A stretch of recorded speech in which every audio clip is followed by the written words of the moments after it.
and your tablet, if you could switch it to silent, it's function F8, and also to declare any interest, financial or otherwise, as we move through today's business. We have an apology from Mr Lunn and lateness for Ms Overend, Mr McCausland and Mr Craig, so hopefully they'll arrive at some stage during today's proceedings. Move then to Chairperson's business, looking then at the monitoring round. DFP Minister's statement on October monitoring resource statement appears to show that £87 million of welfare reform penalties are to be met from the resources of a number of departments, but not DE. They had advised us in June, DE that is, had advised in June that it had established a set-aside fund of £29 million to meet its share of the welfare reform penalties. So it might be interesting, just from our perspective, just to see what they plan to do with that money. You know, is it the rainy day fund, but just to see what the plans are in respect of that. There's also been recent press reports referring to a high level of exam remarks at GCSE and A level in some past there in England and Wales. It might be useful, maybe just for ourselves, to explore this with SIA, just to see what their statistics are in regard to that. They may not have had a similar issue, but it would just be useful just to get that information. Okay. The draft minutes of our meeting of the 15th of October, they're included in the tabled items. If members are content that they're an accurate reflection of last week's meeting. Yeah. Okay. Moving then to our shared and integrated education inquiry, just refer you to the SkyDrive ProLink, which includes further submissions to our inquiry, and if members are happy, that we will include that then on our webpage. There's also a summary will be provided by the clerk on the 19th of November, and the blog from last week's sessions with Ballycastle High School, Cross and Passion College, Professors Knox and Barua are now on the website, Twitter and Facebook. And Peter is advising me, it's not necessarily me, that you're encouraged to retweet this link that was emailed on Friday. So if you want the world to see you in action, you can do that. Ms. McKenna. After yesterday's debate, yes, it became evident that we need a definition. I know we have ones floating. There were two angles in the debate. There were those of us asking for it now, and then there was also debate saying we need to find one in due course. I just wonder whether we should be looking at sort of urgently trying to find a debate that a definition we all agree on. We may need to look to maybe refine our inquiry. Terms of reference actually cover the whether a statutory definition is required or not, and what it should say. That'll be 6 months away. Probably. So I think we should be trying to find something that we can in short term to which the inquiry then works. But that works with the Manitowoc School really anyway, given the fact that the board will not be up and running, or the authority will not be up and running until April anyway, so I imagine it's going to take a bit of time. So I don't think we need to rush. I don't think it would be necessary to rush something like that. I think it would be useful for us just to take our time to consider. So you may get the bill written in such a way that it accepts the definition we finish up with. And there's also a certain amount of weight that needs to be carried by the department in this as well. Certainly, I think we're doing our own investigation, and I think that it should work in parallel. But I think to rush something like that, given the impact that it will have for future, I think might be unwise. Okay, we're trying to find a way of fitting it. But I do think it's certainly maybe it's timely that we are doing this piece of work. Okay, thank you. Okay, any other comments, Mr. Hasworth? It's just on the inclusions of the witnesses and evidence we're taking. Are we seeing anybody or talking to anybody around special educational needs? We are, aren't we? The committee's visiting Sierra Special School, but also when I produce the paper summarising all the responses, there is an opportunity for members to go, we should be hearing more from whoever. That's what I want to flag up, because we've been working with one particular case lately, and the amount of cross-community work that they do and the way it's done is very organic, and it's very, very good, and it's something that perhaps could be fed into the report on shared and integrated education. Indeed, it's why it's in one of the terms of reference, Chair. It's because members, as they recall, when we went to Edinburgh, we saw it in, was it last week or Dalkeith, but that was pretty much the sharing that they did was in the special school. We have a date for that visit, haven't we? We have indeed, and it's in the forward work programme, Okay, and I well, think it's haven't in looked in it. February. It's just I haven't seen, so that's good. Yes. Okay, thank you. We move then to our first briefing, which is the Northern Ireland Teachers Pension Scheme consultation. It's the department who's coming to us. The clerk's cover note is at page 15, and the relevant papers then follows. Unfortunately, we don't have a paper from the department specifically on this, so we'll be hopeful then that they'll be able to give us obviously some more detail as to the outworkings of the consultation. We're short of witness. We're short of witness. Maybe traffic. Okay, so can I welcome Laverne Montgomery, Director of Education, Workforce Development, and Seamus Gallagher, Pay, Remit and Pensions Policy Team. Very welcome to this morning's committee. And can I ask you to make your opening statement, and then we'll follow up with some questions. And note that we don't have a paper, so perhaps that you will give us some sort of more detailed information around the responses to your consultation. Certainly. Thank you, Chair. I'm just recognising that you have our colleague's name here, Ian Gallagher. Ian Gallagher used to be the team leader for Pay Remit and Pensions Policy, but we've split those two teams now. So Seamus Gallagher, happens to be another Gallagher, is the team leader for the Pensions Policy team. So thank you very much for inviting us to the committee today, Chair. We very much welcome the opportunity to attend committee, and we do intend to provide you with clarity regarding your issues of concern. Let me just ensure I've got it. Yeah. We have had two recent consultations, the first one being the consultation on the detailed scheme design of a reformed teachers' pension scheme, and the second consultation on the structure of member contribution rates for the reformed teachers' pension scheme, which is due to come into effect on the 1st of April 2015. As you're aware, both consultations closed on the 30th of September, and I can advise the committee that the Minister is currently considering the responses to the consultations. Chair, as you're aware, it was the British Government who adopted a policy which required significant reform of public service pensions, along the lines recommended by the Independent Public Service Pension Commission. They have made it clear that if the devolved administrations do not reform public service pensions, they will reduce the amount of money in the block grant by around 300 million per year. Clearly, this would result in a significant detrimental impact on the delivery of education and other frontline public services. Out of this 300 million per year, education would lose some 60 million per year.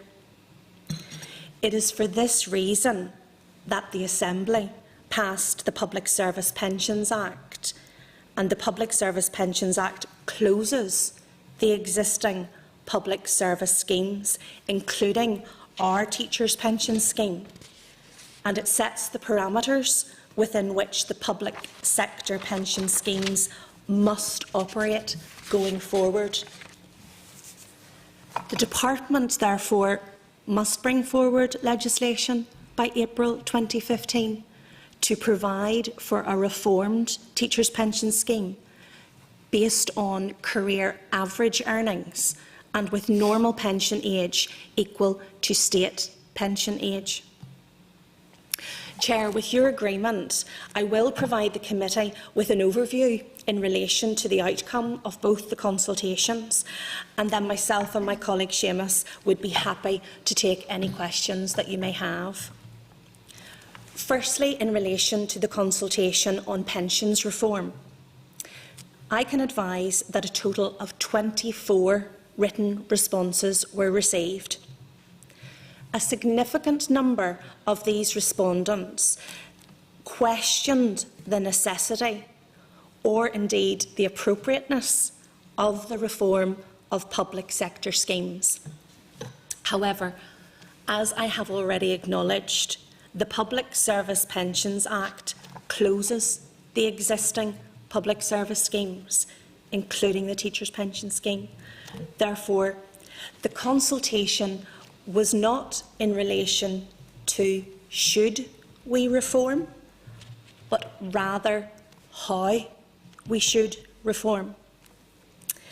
The Department consulted on 4 alternative options that were specific to our Teachers' Pension Scheme. However, the majority of the respondents were opposed to the Department adopting any of the 4 potential adjustments to the scheme, mainly because each would result in a decrease in the accrual rate and therefore generally reduce the overall benefits for the majority of scheme membership. Other comments from respondents focused on the complexity of the arrangements and the need for communication. The arrangements for calculating benefits are unfortunately unavoidably complex, and the consultation included various examples and scenarios which were necessarily technical. The Department welcomes respondents' views on how communication and understanding of the reforms can be improved across the membership, and the Department has developed a communications and engagement strategy and a communication and engagement action plan to address these issues. These are live documents, Chair, and they have been developed in conjunction with the employers and the teacher unions, and we're keeping those under constant review. Moving on then to the consultation on contributions. The Department consulted on proposals for a reduced number of tiers for employee contributions, as well as a change in the basis of determining which band a member might fall into, from full-time equivalent salary to actual salary. And there were 17 responses to this consultation. The majority of the respondents, that is 14 out of the 17, and including the 5 teacher unions, agreed with the proposal to determine member contribution rates with reference to actual earnings for a particular employment rather than the full-time equivalent salary rate, and the Department welcomes the support of respondents for this proposal. However, the majority of respondents, that is 11 of the 17, disagreed with the proposal to reduce the number of tiers from 8 to 6, with effect from the 1st of April. Those respondents who provided reasons for their disagreement were equally split between those who believed that 8 tiers should be retained and those who considered that the Department should reduce the number of tiers further than 6. Chair, the Department believes that there is justification for retaining tiered contributions, at least in the short term. The most significant factor influencing this is the ongoing need to protect the lower paid. There continues to be a possibility that such members would opt out of the scheme if the cost to them were to rise significantly and suddenly against a backdrop of possible pay reform, as well as increasing tuition fees, which may affect new teachers' perception of the affordability of contributing to a pension scheme. In addition, There will continue to be a large number of active members after 2015 for whom the majority of service will be in the final salary scheme. This means higher paid members will tend to continue to benefit proportionately more from the scheme than the lower paid members. Therefore, it is the Department's view that retention of tiered contributions is reasonable. However, the Department recognises that the ultimate aim should be to move to a much flatter tiering structure, when the majority, or indeed all, of the scheme membership are accruing pensions on a career average basis. The Department is very mindful of the risk of increased opt-outs, and therefore we anticipate the scheme will move to a flatter tiering structure over the next 2 valuation cycles. Retention of 8 tiers, therefore, would not be consistent with achieving this long-term goal, and it is considered that the initial move from 8 to 6 tiers is a reasonable one. This will also allow the Department to evaluate any changes in teachers' behaviour over the coming years. We monitor opt-outs on a regular basis, and therefore we would do this before deciding whether to reduce the number of tiers further. Finally, Chair, regarding the ongoing consultation on equality impact assessment. As you're aware, the Department is currently consulting on an EQIA for pension reform. The consultation will continue until the 31st of October, and we would encourage all stakeholders to consider the issues raised in the consultation and to respond within the agreed timeframe. The Department also recognises that there has been a run of consultations on pension issues over the last couple of months. For this reason, we have continued to engage with stakeholders through various fora, including the Teachers' Superannuation Consultative Committee, which continues to meet on a monthly basis, is made up of the employers and the unions, and provides a very strong fora for engagement and debate. Chair, we're happy to take any questions that you would have in relation to pensions. Okay, thank you very much. And obviously this is a very complex issue, and I think it is quite difficult probably for members to get their head around the detail of it. But there have been a number of changes in recent times anyway. Have you seen any substantial change or benefit from those changes? The main changes that have taken place over the last number of years have been in relation to employee contributions to the scheme, and we have been monitoring very closely in relation to potential opt-outs, and it's something that the teacher unions have also been very carefully monitoring. I'm happy to say that we have not seen significant opt-outs from the scheme. I believe that's for a number of reasons. I believe that ourselves, along with employers and teacher unions, are very much advocates of the teachers' pension scheme, and certainly when asked advice in relation to whether teachers should opt out or not, I know, having spoken to the unions, that they're very much advocates that people would retain their rights under the pension scheme. So this is something that we have discussed quite regularly at the Teachers' Superannuation Consultative Committee, and we have not seen any significant opt-outs. There have been more significant opt-outs in relation to the English and Welsh schemes, and that's something that the unions who organise in England and Wales are able to keep us advised on. So in effect, we have not seen a major change in relation to the membership. The other issue that we've been dealing with over the last number of years has been in relation to redundancies, and it would have been traditional that when a redundancy was offered, it would have been added years to the pension, would have been the compensatory payment.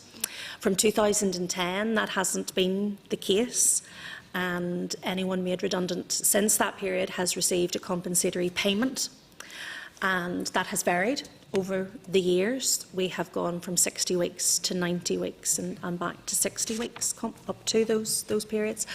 And we have seen, therefore, that individuals who would have traditionally taken their pension on receipt of those added years compensation for redundancy are not necessarily activating and actioning their pension immediately.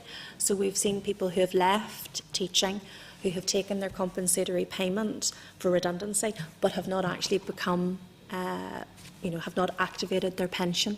So there's been a delay. So, for example, those people who were made redundant, say, 2 years ago, are only now accessing their pension. So we've seen a little bit of a delay in relation to the difference between the active membership and the members who take their pension. Okay, you refer to the Teachers Superannuation Consultative Committee. What's their view on the consultations which have just closed? Well, they have all of the membership of the Teacher Superannuation Consultative Committee have submitted individual responses to the consultation. The benefit of having the roundtable discussion is that we can often reach consensus across the employers and the unions with regards to matters, particularly at the moment in relation to the development of our communications strategy. So we've worked very closely with them in relation to that. Their response in the main to the first consultation around the reform has been that they fundamentally disagree with pension reform. And as I've said, the consultation was not in relation to whether or not there should be pension reform. More, there is going to be pension reform, which has already gone through the Assembly. What will the teachers' pension scheme look like as a result of that reform? So they have worked closely with us to help shape what the new scheme will look like. The Minister in particular was very keen that we would look at various options, and I talked about the 4 different options, and we can give you more detail in relation to that if you want, Chair, the 4 different options, so that we're not necessarily mirroring what's happening in England, that we can do something locally to meet the needs of our teaching workforce. But all of the respondents, particularly from the unions, were not keen to move away from what is happening in England, mainly in relation to free movement across different pension schemes, so that any contributions would be equal, regardless of where that teacher was working or what pension scheme they were contributing to. So whilst the unions acknowledged and welcomed looking at the different options, they came to a conclusion that they did not wish to pursue. There were individual responses from individual members who did put various options and consideration to that, but we're very conscious that responses from the teacher unions represent a huge block of the membership of the pension scheme. So we recognise that proportion, of respondents from the unions represent more than an individual, proportionality-wise. But we welcome also that individuals have taken the time to complete the consultation documentation, as you say, Chair, rather technical and complex issues. So that is why, at this stage, the Minister is considering the outcome to the consultation very, very carefully before making any decisions, and obviously we'll be wanting to hear from yourselves in relation to your views, so that we can also factor that into the Minister's consideration. In relation to the second consultation regarding member contribution tiers and so forth, very much supportive of the move away from full-time equivalent salary to actual salary, and very much in view that is because with a career average pension scheme, that's a fair and equitable way of dealing with member contributions. In relation to the tiers, again, various views as to whether or not we should move away from the 8 tiers. We are still considering those responses, but as I said, we believe that in the long term, the move to a flatter structure, because of the career average nature of the pension contributions, therefore makes sense. But we recognise that we wouldn't want to do that too quickly, that we'd want to do that over a phased period, and we believe that moving from 8 to 6 allows for that, and we would keep that under review. Okay, thank you. Mr Hazard. Thanks, Chair, and thanks for the update. You said there, Laverne, that we don't necessarily have to mirror what's happening in Britain. Theoretically, is it possible to have our own local teachers' pension scheme here in the north? It is our own pension scheme already. It is. The difference is that we are following the manner in which the scheme is administered. So it is absolutely possible to move away from how it is administered in England and Wales and do something different locally, and that's why the Minister was very keen to have those 4 different options explored in the consultation. The difficulty is that whatever we do has to be within the envelope in relation to the budget share. So all of the different scenarios that we shared in the consultation still had to add up to the same figure at the end. And when you looked at, say, changing the accrual rates, there's then an impact on the outcome for the membership. And the conclusion from the respondents was that it was benefiting a smaller number of the membership than following the England and Wales model. Following the England and Wales model means that more members are getting treated equitably and fairly, rather than a small number, say, who are older, getting treated differently. Okay, I'm keen to sort of, I welcome the fact that there is a quality impact assessment being done.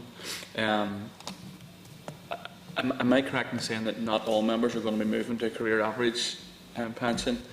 Is there going to be a danger of creating winners and losers through this? Is that inevitable anyway, that it's going to be perceived as that, or what will the disparities be? It's a different scheme. It's a different scheme. So the scheme that currently exists will close, and the new scheme will open.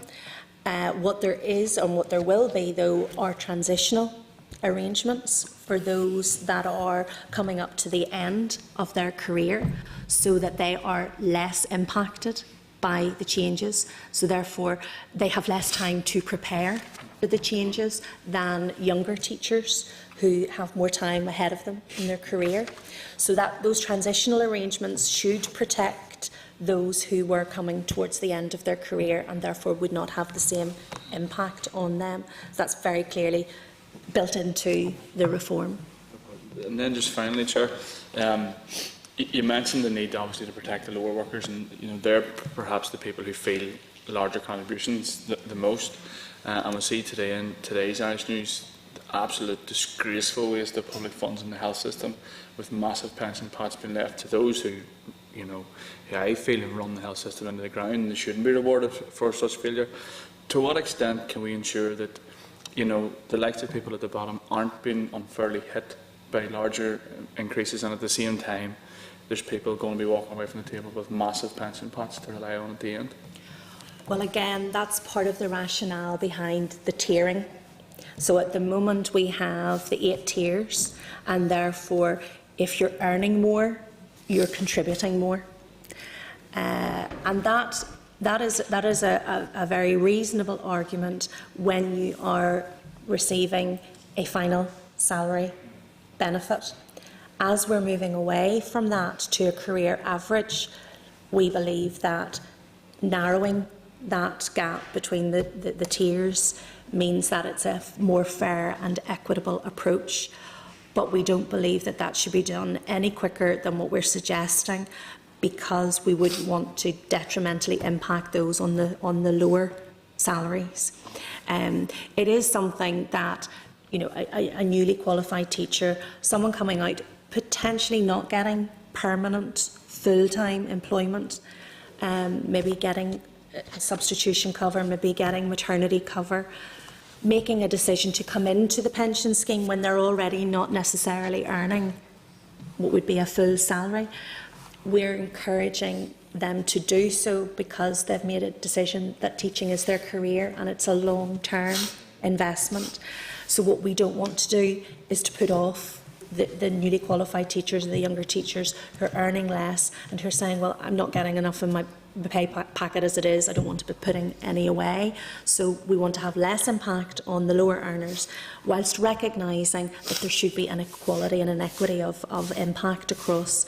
So it would be the long-term plan that those tiers would reduce over time, but certainly no more than from 8 to 6 in the short term, and the 2 valuation cycles would be approximately 8 years. Sorry, one last, I forgot. How many responses to the consultation did you have? We had 24 to the first consultation, which was the reform, and we had 17 in relation to the contributions. Okay, thank you. Mr. Rogers. Thanks, Chair.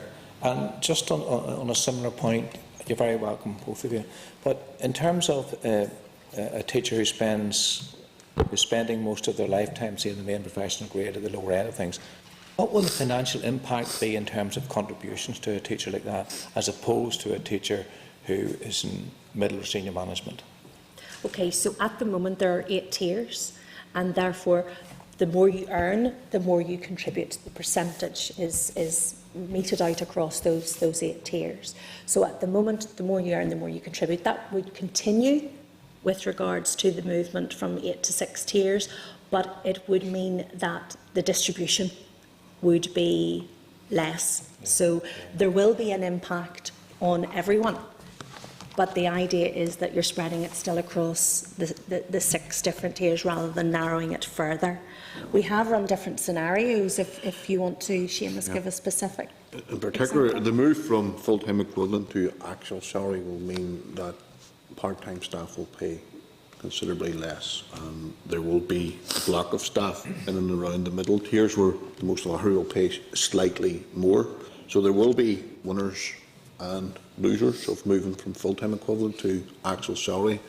And we did some analysis of that, and we shared all those figures with the teachers' unions before proceeding with the proposals, before consulting on the proposals, and they did come back through the consultative committee and say that they understood we still had to bring in the same amount of income. An average 9.6% contribution wasn't changing, but it will be slightly differently structured.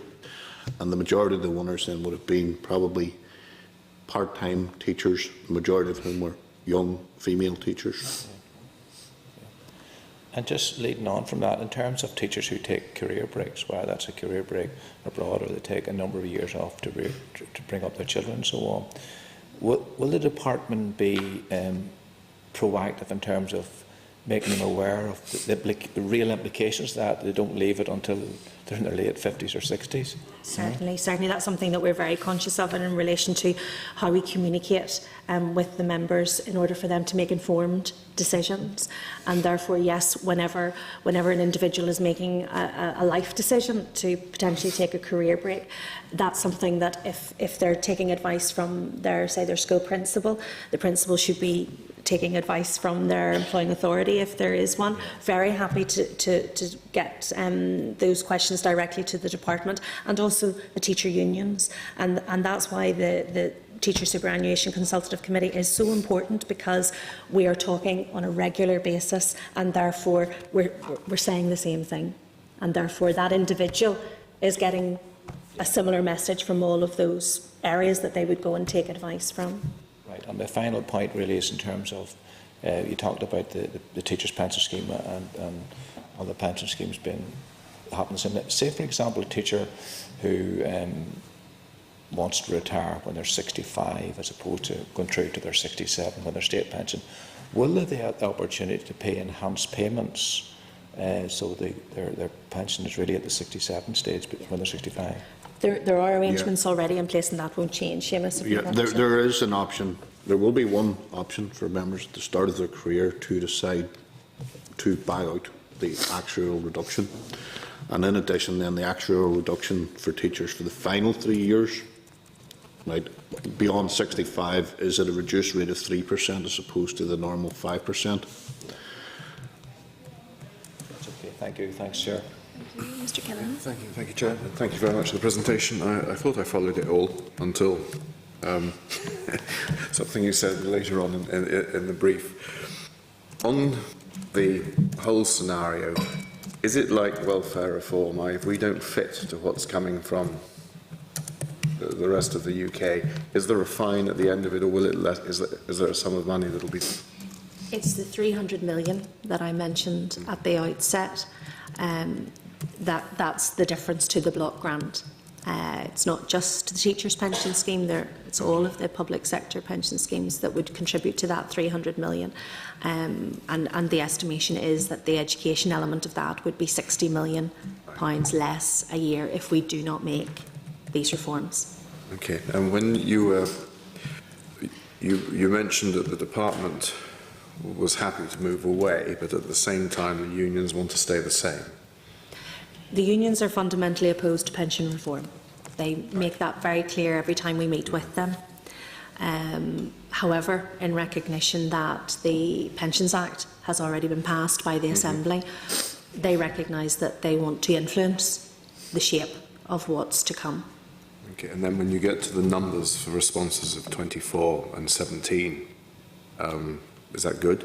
Have we got everyone responding that needs to be responding? Well, certainly in relation to the engagement with the unions and with the employers, management side of the Teachers Negotiating Committee made a response. So that effectively is all of the employers and the sectoral bodies, including NICE, SENA-G and GBA. So we would see that as, that's one response, but that is a huge number of stakeholders, and all of the unions submitted individual responses as well. So again, that's another 5 teacher unions and the University College Union. Anyone missing that should be there? No. Okay, I mean, there are a few specifics, but I think it's my lack of knowledge, but thank you. Thank you. Mr. Newton. Thank you, Chair. Welcome, Mrs. LeBurn and Mr. Gallagher, to the committee, and for bringing a degree of clarity into what is, I think, a very, very complex situation. Forgive me if when I was out of the room, if you covered this point, but in the event that a teacher dies in service, and I think you mentioned, is there a cut-off point, March 2015 or April 2015 of that? 1st of April 15, any teacher who's not in the protected group for the transitional protection will move straight into the new career average scheme. The method for calculating enhancement for dependents for death in service would change immediately for those teachers who move into the new scheme. The method would be based on the amount of time between their age that they are when they died and their normal pension age, as opposed to a flat 6 2/3 for everyone. All those who are in the protected group would retain exactly the same conditions as they have now until they move to the new scheme. For those, that would only be for those who are in a 3.5-year band between 46.5 and 50 on the 1st of April 2012. So I don't think anybody moving into the new scheme would probably not lose out on that. The amount of enhancement between 45 and the new normal pension age would actually be greater than the 6 2/3. Who would be the beneficiaries? I mean, what's the breadth of Dependents would go to what's the classification of dependents? a dependent, widower, children who are still defined as a child and probably in full-time education under the age of 21, I think it is. Civil partners and nominated partners for service from the 1st of April 2007, providing that the nomination has been made and at the point when the benefits come into payment, that there is evidence that there were actually cohabitation was taking place. So you're reckoning that there will not be any difference? There will be a difference, but people who move into the new scheme on day one wouldn't be any worse off than they were the previous day. Those who don't move into the new scheme would be in exactly the same position. Now, 15 years from now, when those people are within a couple of years of retirement, then the amount of enhancement that they would get would be less than they would get on day one, because the enhancement would be calculated. The method of calculating enhancement is changing from a flat rate to half of the service, prospective service, between your age at that time and the normal pension age. It's designed that the thinking behind it is that younger people who die it's more unexpected, and it's more reasonable that they get a higher level of enhancement because they had further to go in the career. And Chair, was that part of the presumably that was part Yes, of the it whole was. consultation? And are we getting, Chair, a copy of the consultation document? It's in the pack, is it right? You have a copy, certainly, and obviously the committee are, the views of the committee are very much welcomed. The Minister knows that we're meeting with you today, and we'll be giving feedback to the Minister in relation to, so if there are any specific views or issues that you would wish us to raise with the Minister, we're very happy to do so. And we'll also provide you in due course with the full summary, written summary of the consultation responses. Thank you, Chair. Thank you. Just in regard to the death in service benefits, will that be phased in or will that change in April? It changes for those who move into the new scheme, right, on the 1st of April, which is anyone who was aged less than 46 and a half on the 1st of April 2012, change immediately.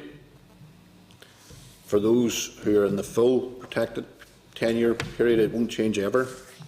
And for the other ones who are in the 3.5, where the tapered protection, it'll change on the day that they move to the new scheme. Okay, so you could have a scenario where someone could pass away in March and their family would then get a different benefit than those who pass away maybe just in a couple of weeks later in April. Yeah, you could.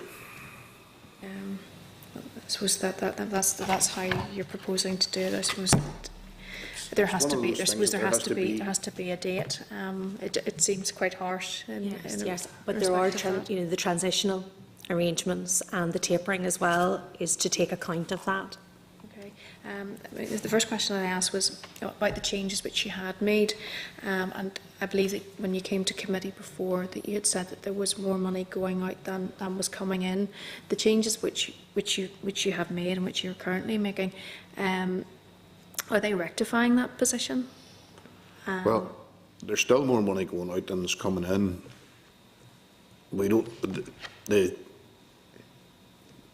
We're still completing the valuation for the 2012 valuation, which will inform the cost cap for the new scheme going forward. So we haven't included it in the draft regulations cost cap yet because that work still isn't completed. And at that point, when the employer cost cap is set and the valuation is done going forward, the design for the new scheme is that it should be more affordable. But it'll be probably 4 years down the line when the next valuation is done and the new scheme's been bedded in, that'll be evidenced. So it is likely that there will be further adjustments to contribution? Not to the employee contributions, which is part of the consultation, but certainly in relation to the employer contributions. There may well be, once the valuation is complete on the 2012. And just with regard with your engagement then with the committee moving forward, what are the timescales for us to receive further information and possible regulations? Certainly. The Minister's considering the outcome of these consultations. Once he makes a decision on the way forward, then we will share with you the draft, the formal drafts of the outcome of these consultations, and probably within a week or two send you the SL1 with the draft regulations. A week or two? Yeah. Okay. We are working, Chair, to a very tight timescale in relation to implementation for April 15, but we're very happy to come and meet with the committee between now and then, as often as you would wish us to do so. There will be a number of other pieces of legislation connected, which we will be consulting on in the coming months as well, all of which we need to have in place for April 15. Okay. Well, thank you very much for that, and by the sounds of things, you will be regular attenders at this committee. I don't have any other questions at this stage, but I know, Laverne, you're staying on for the next session, so thank you very much, James, for your contribution this morning. Thank you.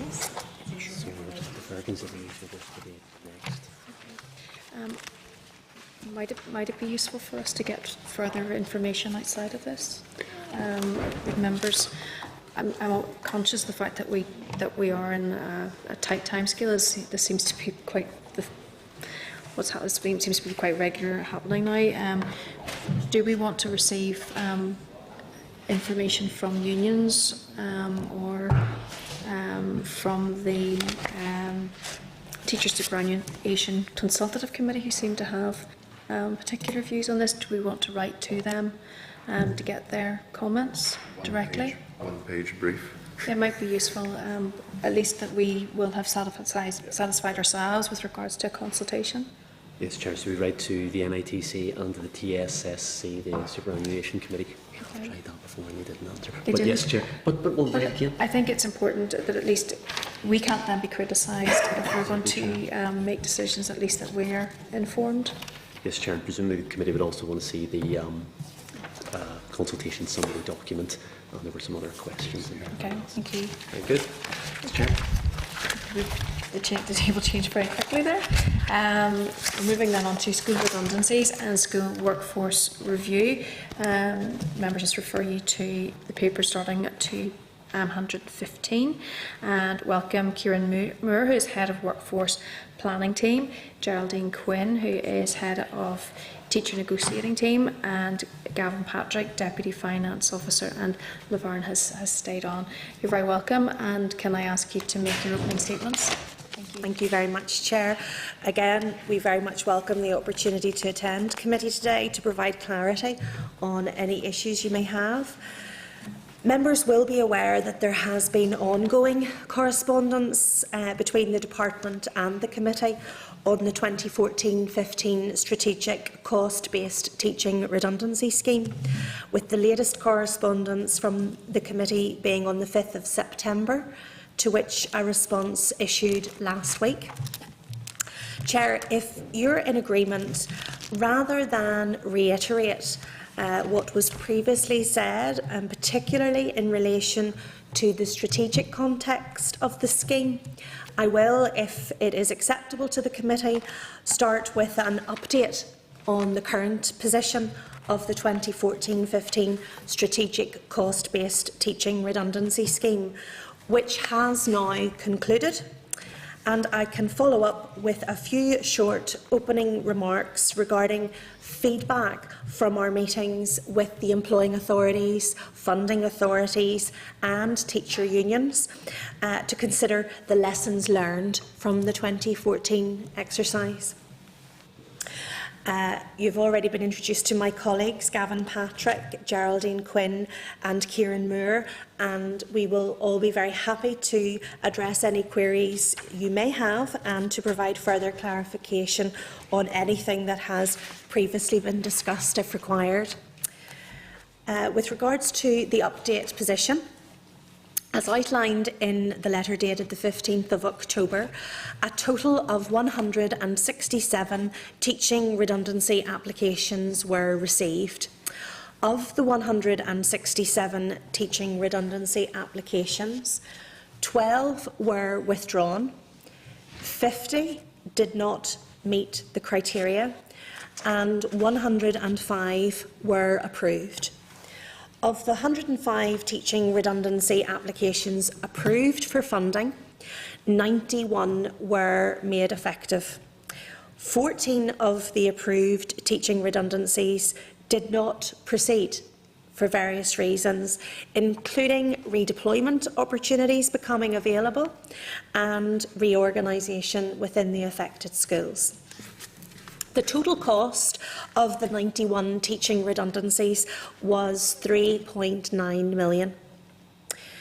Chair, by way of explanation, the 50 applications which were not approved were deemed not to meet all 4 of the stipulated criteria. As you're aware, the correspondence issued by the employing and funding authorities by ourselves in February 2014 stated that all 4 criteria must be met. Of the 50 applications, 26 of these were received from schools which were in a surplus position, ranging from the highest surplus, which was 420,000, that is over 11%, to a surplus of 1.4 thousand, which is more or less a break-even point. These 26 applications, therefore, were from schools deemed not to be managing in a financially challenging position. While 23 of the 50 applications were from schools projecting a deficit position at the end of March 2015, these projected deficits did not fall within the parameters of 75,000 or 5%, whichever is the lesser. The remaining 1 application was not a bona fide redundancy, in that the school intended to replace the redundant post after 1 year, and the criteria clearly stated that any posts to be made redundant were not to be replaced in the future. As discussed at our previous briefing session in July, we remain focused on delivering improvements in the Department's strategic cost-based teaching redundancy programme and have reviewed the process, taking into account lessons learned. It is intended that the lessons learned from the 2014 exercise will see more effective communication, particularly with schools and individuals, along with clarity regarding prioritisation of teaching redundancy applications. Employing and funding authorities have agreed to carry out an improved due diligence review of the applications they receive in light of the clarity regarding the application of the published criteria. The Department will facilitate a meeting of the employing and funding authorities to consider the suite of correspondence to schools and individuals to ensure the expectations of all involved are managed through the provision of clear and timely information. The Department has met already with the employing and funding authorities, as well as with representatives of the Northern Ireland Teachers' Council, to consider and agree the lessons to be learned from the 2014 exercise. The Department has committed to ensuring that greater clarity is provided by making explicit the criteria of the scheme, particularly the managing within a challenging financial position, and also the associated prioritisation to be assigned to this criteria. To ensure that there is clarity of purpose and consistent terminology throughout the process, and to assist in the management of expectations, it has been agreed that the management side of the Teachers Negotiating Committee will form a subgroup to consider the suite of correspondence to be issued as part of any future strategic cost-based teaching redundancy scheme, and therefore the correspondence that issues from the employing authorities and the funding authorities will be consistent. This year, Chair, the employing authorities, stroke funding authorities, would have issued their own letters, and therefore there was not consistency. So we have agreed that that will be tackled for any future process.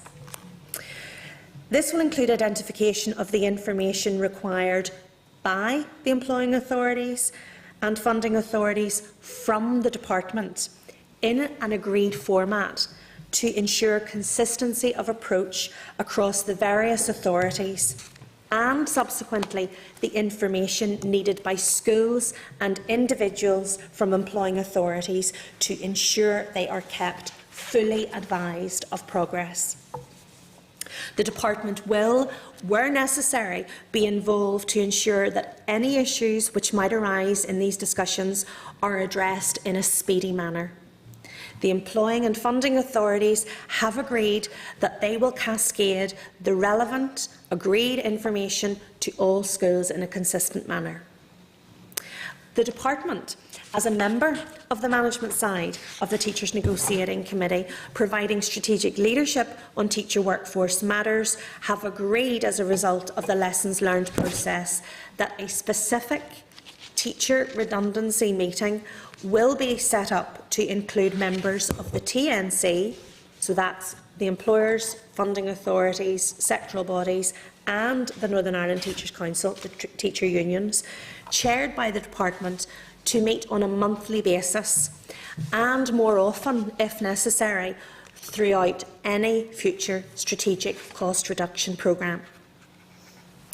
Chair, it is acknowledged that it is normal for schools to have identified and secured volunteers to take compulsory redundancies by the 30th of April each year, and that in order to achieve this timescale, the planning programme for schools should commence late autumn.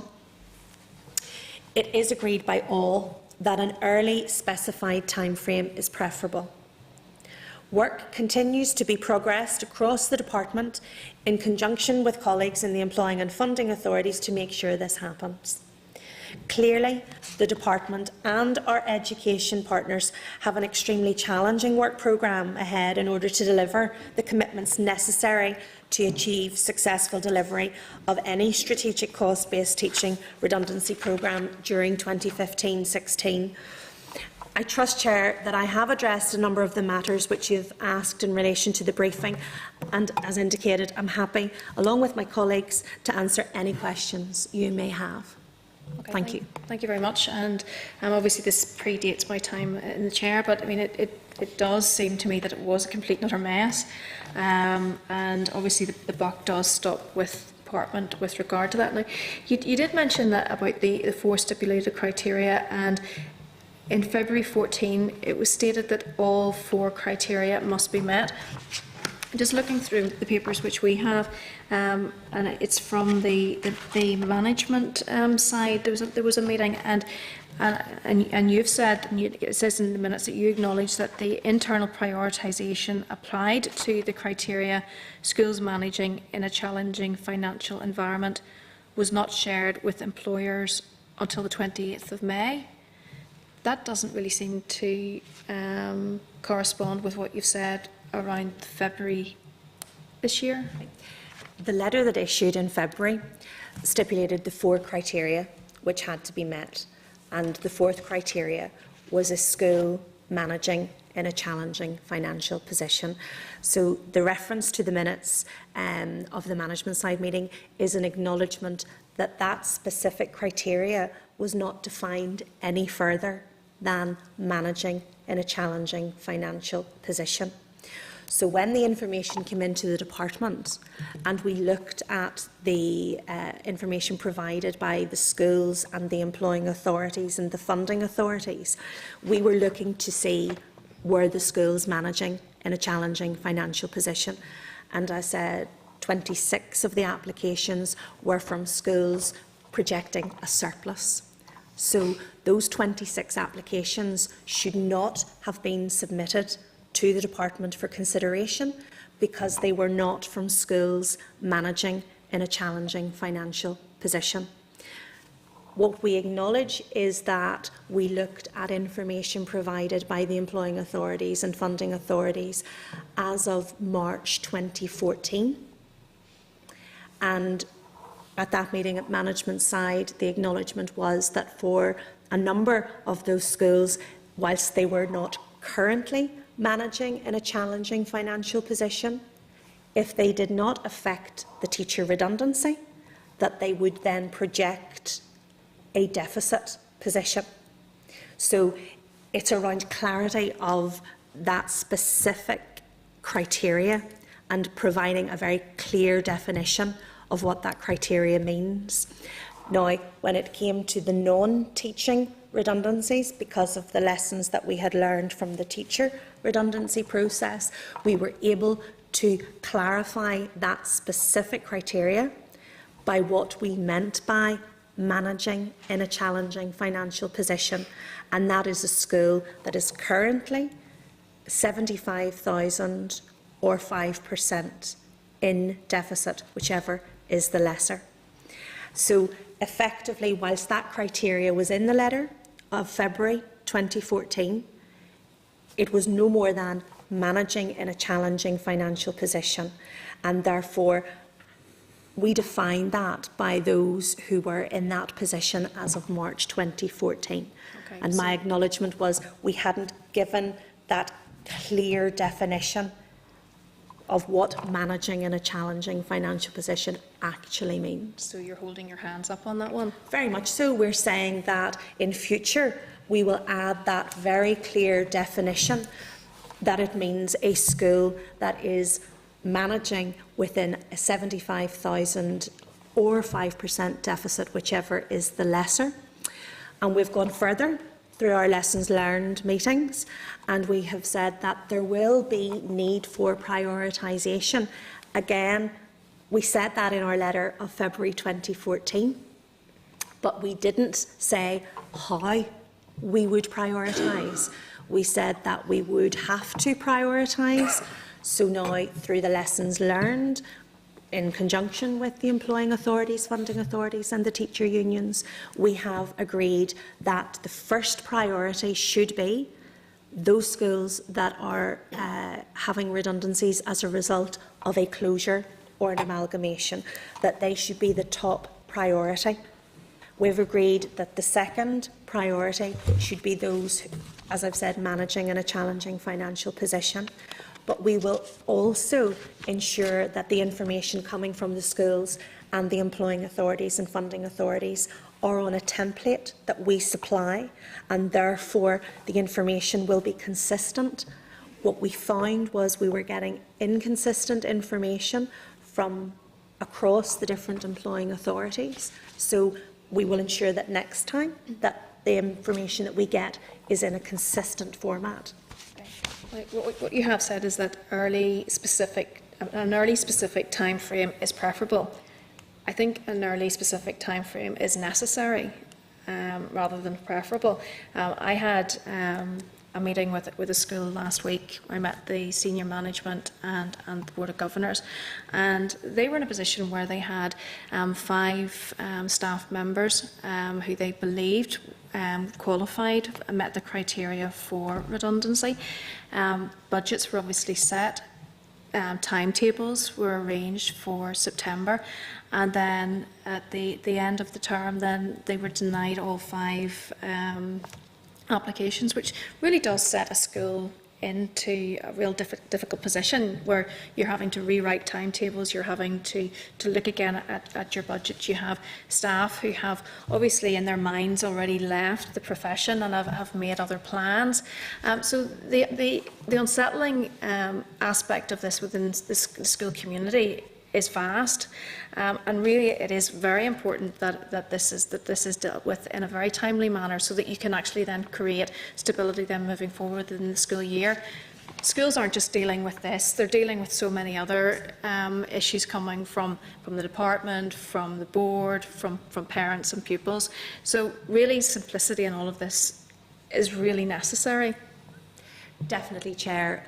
Through the lessons learned process, it is very clear that whilst communication that went to schools indicated that until they had received departmental approval, they should not plan for these redundancies being affected, the norm and the expectation of years gone by were effectively, if I haven't heard anything to the contrary, then I can expect that these redundancies will go through. So we absolutely understand that schools were in a situation whereby they had submitted applications, they had not heard anything to the contrary to say that those applications were not being processed, and therefore they planned on that basis. So we totally accept that. What we're saying is that we will ensure that that communication is addressed earlier and sooner in the process. So, for example, the 26 applications that did not meet the criteria with regards to managing in a challenging financial position. So schools that were in surplus, those applications, as soon as they had have been received by the funding authority or the employing authority, in future will be sent immediately back to the school, and the school will be told they don't meet the criteria, therefore they will not be processed. That did not happen this year. They came into the department, they went through our scrutiny, and it was only on the 24th of May when the letter issued to the employing authorities and funding authorities to say these do not meet the criteria. That was the first that the employing authorities were aware, and again I'm not sure how quickly that information went to the schools, so we will ensure that that does not happen again, that the due diligence is carried out in the first instance by the employing authorities and the funding authorities, so that only those applications that meet the criteria will be submitted to the department, and then this department will prioritise, again in a very open and transparent manner, to say those in school closure or amalgamation will be first priority. Those currently managing in a challenging financial position will be second priority. Those projecting into the future a managing challenging financial position will be third criteria. So that will be all open and transparent, not just with employing and funding authorities, but with schools and most particularly with the individuals involved, so that they understand the process. I completely accept that the individual who was impacted by this was unaware of all of those steps that were needed to be taken. Okay, just one quick round question from me. Who carries out the due diligence for voluntary grammars and GMI schools? That's carried out by the department as the funding authority, but at a different part of the department. Our finance colleagues carry out the due diligence for the voluntary grammars and grant maintained integrated. And in the past, did they follow the same process, or was it slightly different for them? Exactly the same process, exactly the same criteria and process.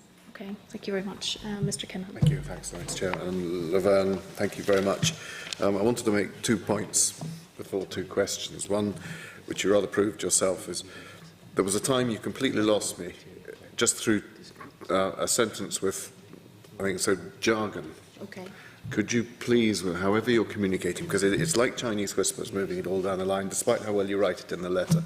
I'm sure there are people at the other end, the governors or even teachers, will just not understand what you want. I mean, you were very good at accepting that there's a challenging financial position, but all schools are challenging, whether they've got a surplus or not, they're trying to balance it. And so please get someone to look all language all the way through the system so that the layman at the other end can't misread it, I think. I know you've sort of got that on board. The other is to remember that there's a human being at the far end of it. And I know it's doing, but because you're all down so much of a line, can someone make sure that it's someone's life, family? And so that was really the 2 points. The new Education Authority, assuming the bill goes through, will that help the communication system in any way, and that you've only got the one board? We're very conscious that this process will go from potentially the 5 education library boards into a single authority. So from the outset, we're ensuring that the right people are around the table for the first subgroup meeting, which will look at the suite of correspondence that's going to issue to schools and individuals.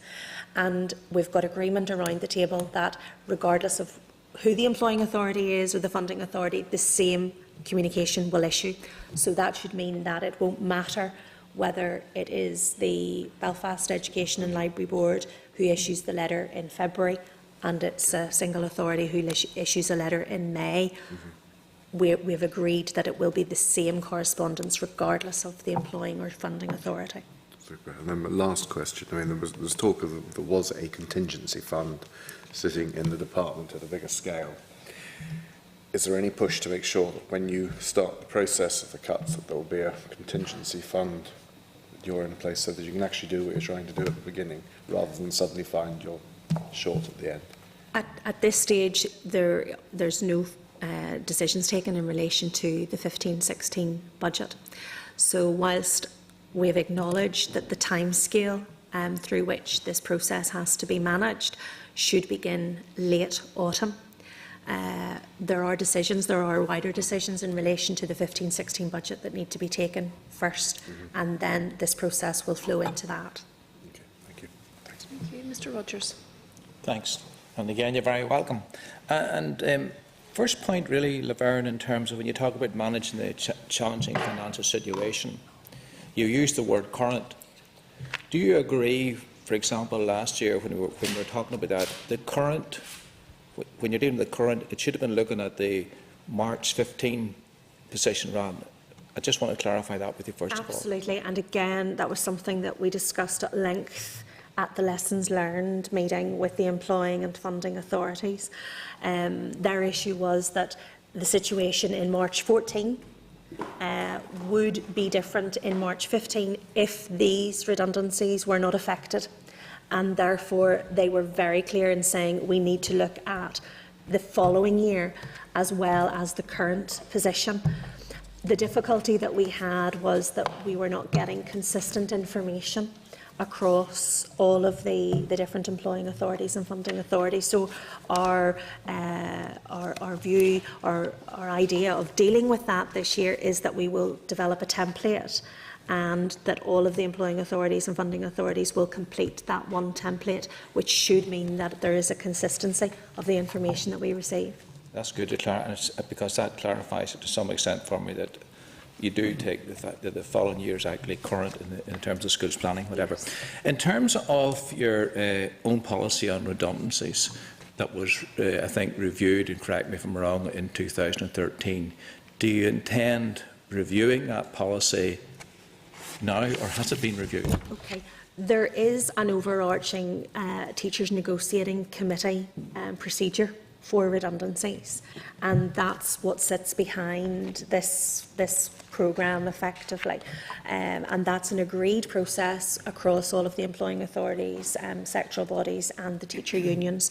That remains extant, and that talks about the process by which how a school identifies the need for a redundancy as a last resort in relation to managing their budget, and walks a board of governors through the process in relation to engagement with staff, engagement with the unions, the different meetings that the boards of governors have to have in order to effect a redundancy.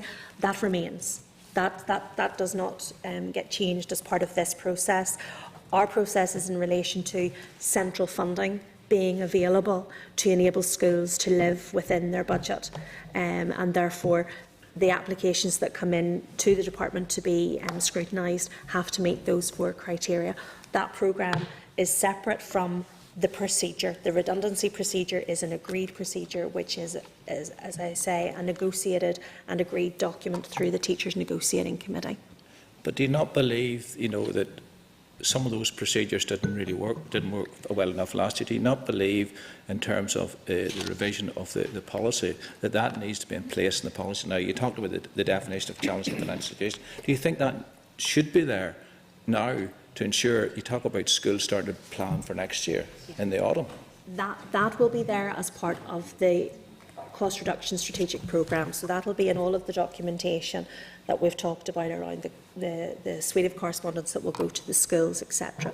But the redundancy procedure, as in how it is affected at school level, remains as is. It's important that that is separated because that's a negotiated and agreed procedure.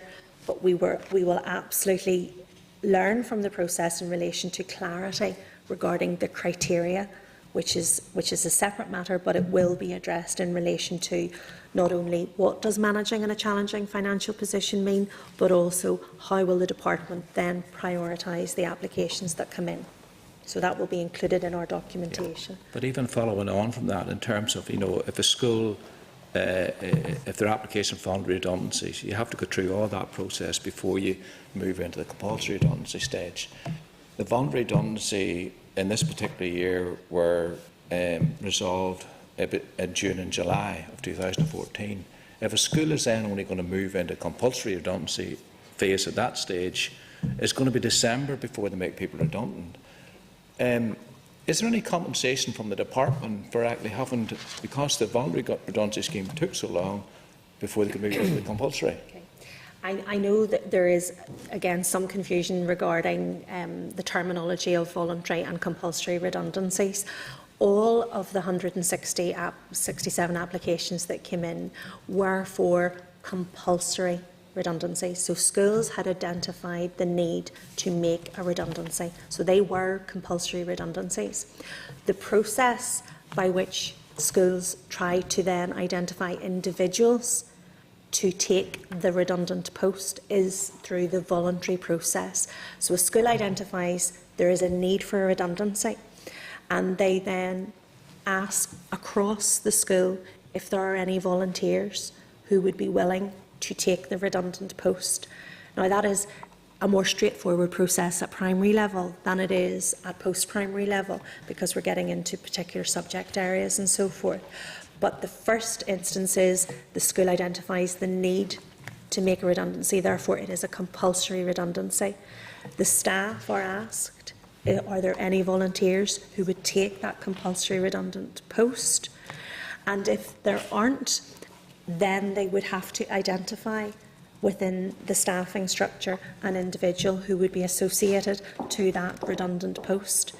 There is a second stage by which the employing authorities and the funding authorities have a pool of what are called transfer redundancies. So individuals right across all of the schools here would have indicated that if a redundant post came up, they would be happy to volunteer to take that. Now, this year there were over 450 names in that transfer redundancy pool. So what then happens is that the school, in conjunction with their employing or funding authority, sees if they can match an individual who is willing to take the transfer redundancy with the individual who is identified in the compulsory redundant post.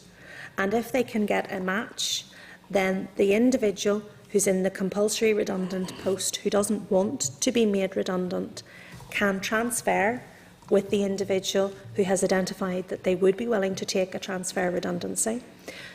The individual in the compulsory redundant post is then asked for an interview with the Board of Governors of the school from the transfer individual. And if the Board of Governors are happy to take that individual, then a transfer redundancy takes place. And therefore the individual who was in the compulsory redundant post, who does not want to be made redundant, gets a job, and someone who said that they are happy to take a transfer redundancy accesses the transfer. And therefore what we end up with is a situation that There are 167 compulsory redundant posts, but the majority of them are taken by volunteers. So we limit the number of compulsory redundant people in that sense.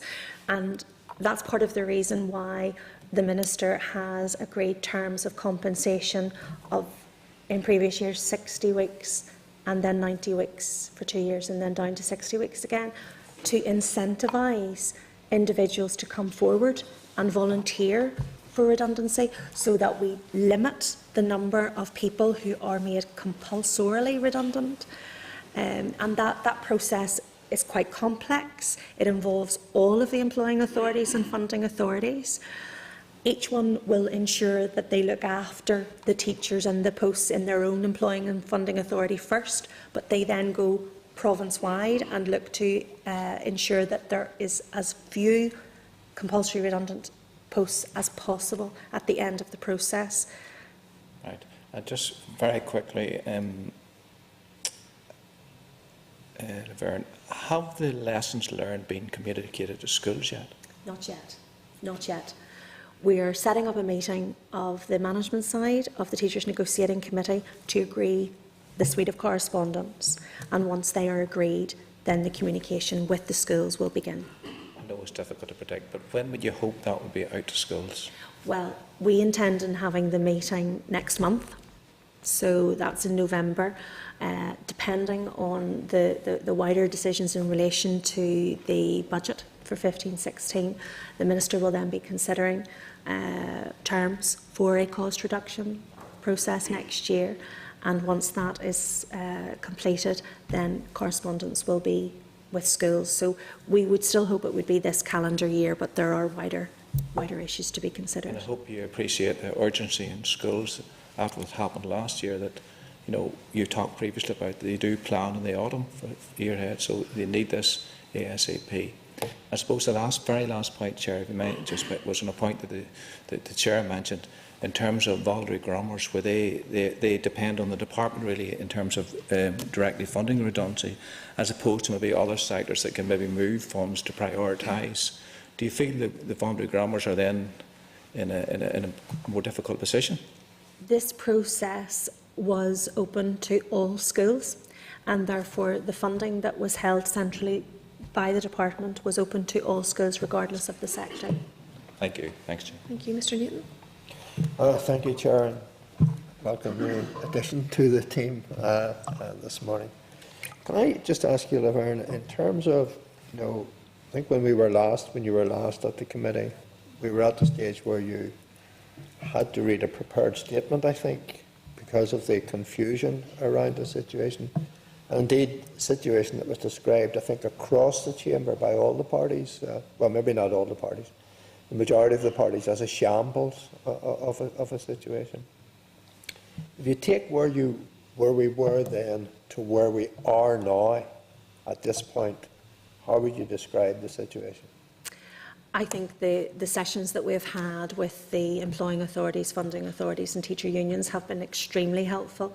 The focus was very much on the future and ensuring that we learn from the process this year. Acknowledgement that the communication, particularly at school level and with individuals, was not as clear as it could or should have been, and therefore ensuring that we are keeping in mind that it is individual schools and individual teachers who are impacted by this process, and whilst keeping that in mind, then we can ensure that the communication is clear, meaningful and timely.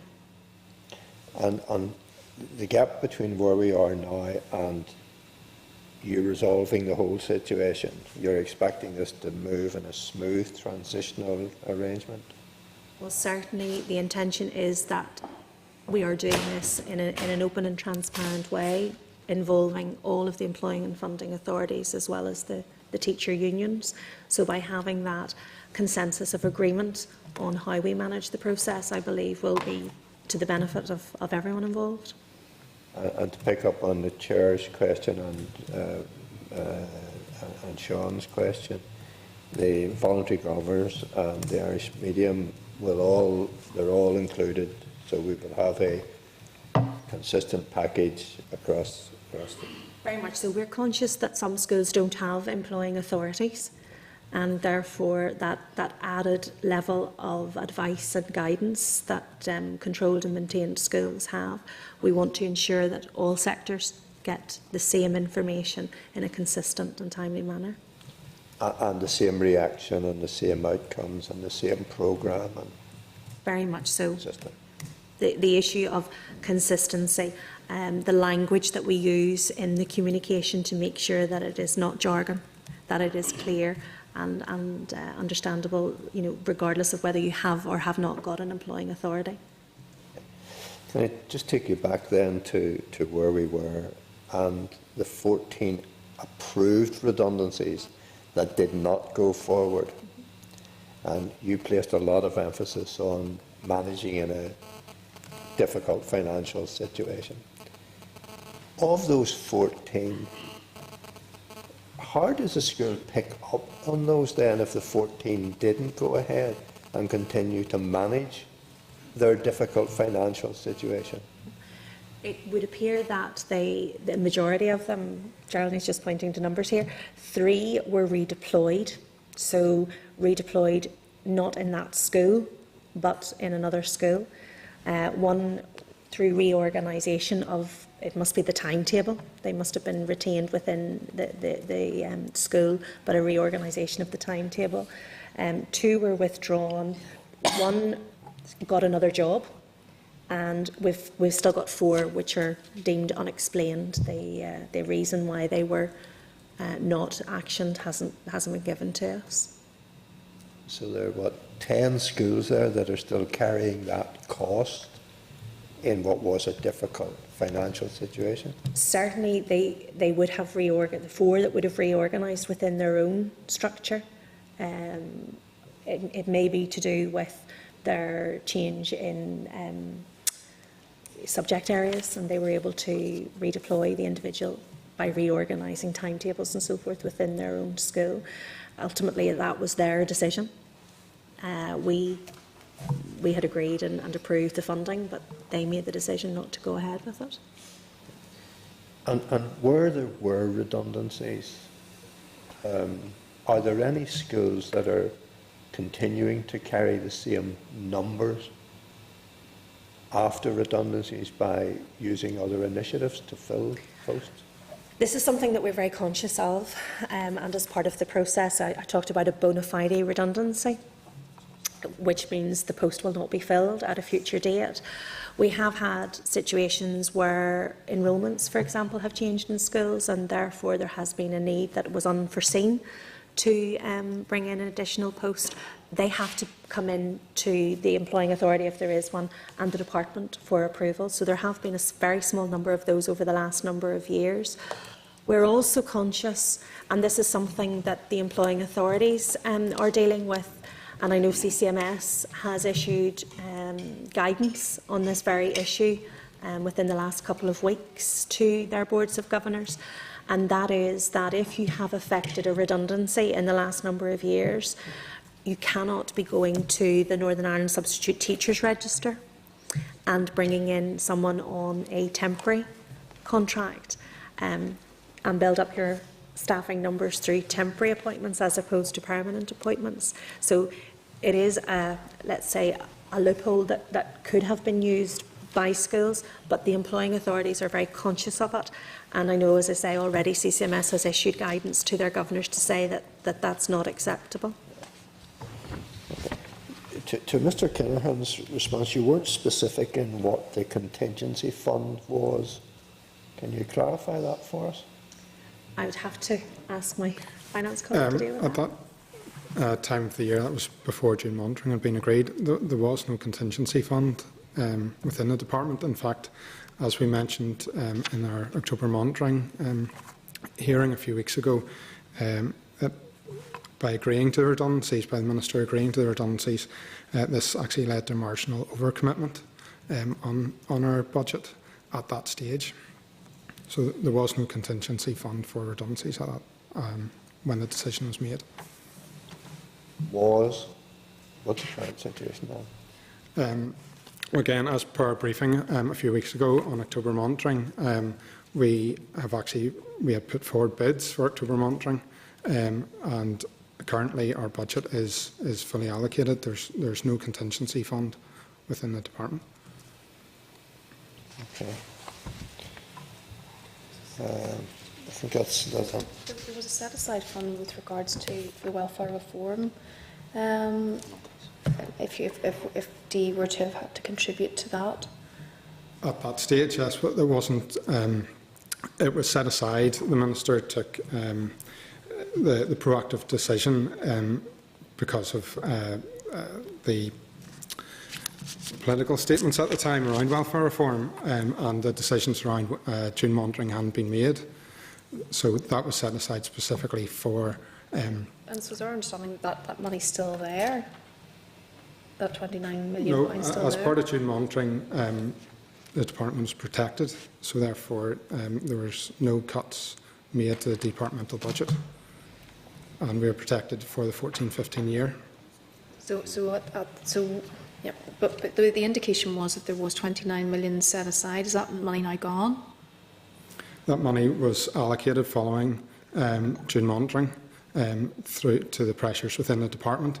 Again, as part of June monitoring, we had put forward bids of £50 million, which weren't met. However, as we were protected, the 29 million, we were able to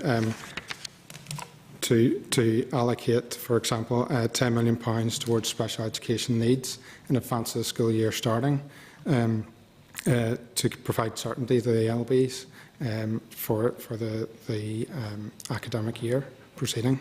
Okay, but it's not about presumptions that DE is always going to be protected. Should there not have been a flexibility there within your budget, that just in case political decisions were made that maybe were not as favourable to DE, that would have created other problems for you? Well, the decision at the time in June monitoring was that the department was protected for the 14-15 year, and therefore on that basis, for example, on the special education area, where there are pressures across the system, the Education and Library Boards needed that certainty going forward into the academic year that the funding was going to be made available. Okay, so as it sits at the minute, there's no flexibility at all? No, and again, obviously the wider position across all departments, the position is tight, and there's no contingency fund held by the department. Okay, thank you. Can we move then on to the workforce review? Certainly, Chair Geraldine and Gavin then will be leaving us. Thank you. Thank you.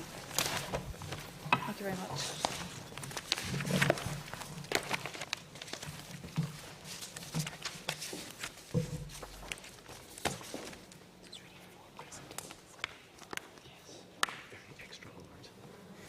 Okay. Thank you. Okay, thank you again for the opportunity to provide you with an oral briefing on the school workforce review. You are aware of the background to the review from previous correspondence, the terms of reference and the recent written update. However, if you're agreeable, Chair, I will briefly update you on progress. The scope of the review is to identify the steps needed to develop a highly motivated, flexible and effective school workforce, whilst taking account of issues identified within the current workforce. The Strategic Forum, which was established by the Minister to further develop relationships between the Department, the recognised trade unions, employers and sectoral bodies, is one of the key stakeholder groups for shaping and influencing the review, along with yourselves. Two important strands to the school workforce review are the stakeholder engagement with and from input from the Strategic Forum, and the collection of data on the non-teaching workforce to identify the various staffing groups to enable profiling of these. Whilst completion of the review has been delayed, awaiting the outcome of the deliberations from the Strategic Forum, as well as some difficulties arising with the data collection exercise. Significant work has been carried out in these areas, and I'll provide you with a very brief summary of what has been achieved so far and the work that is currently underway.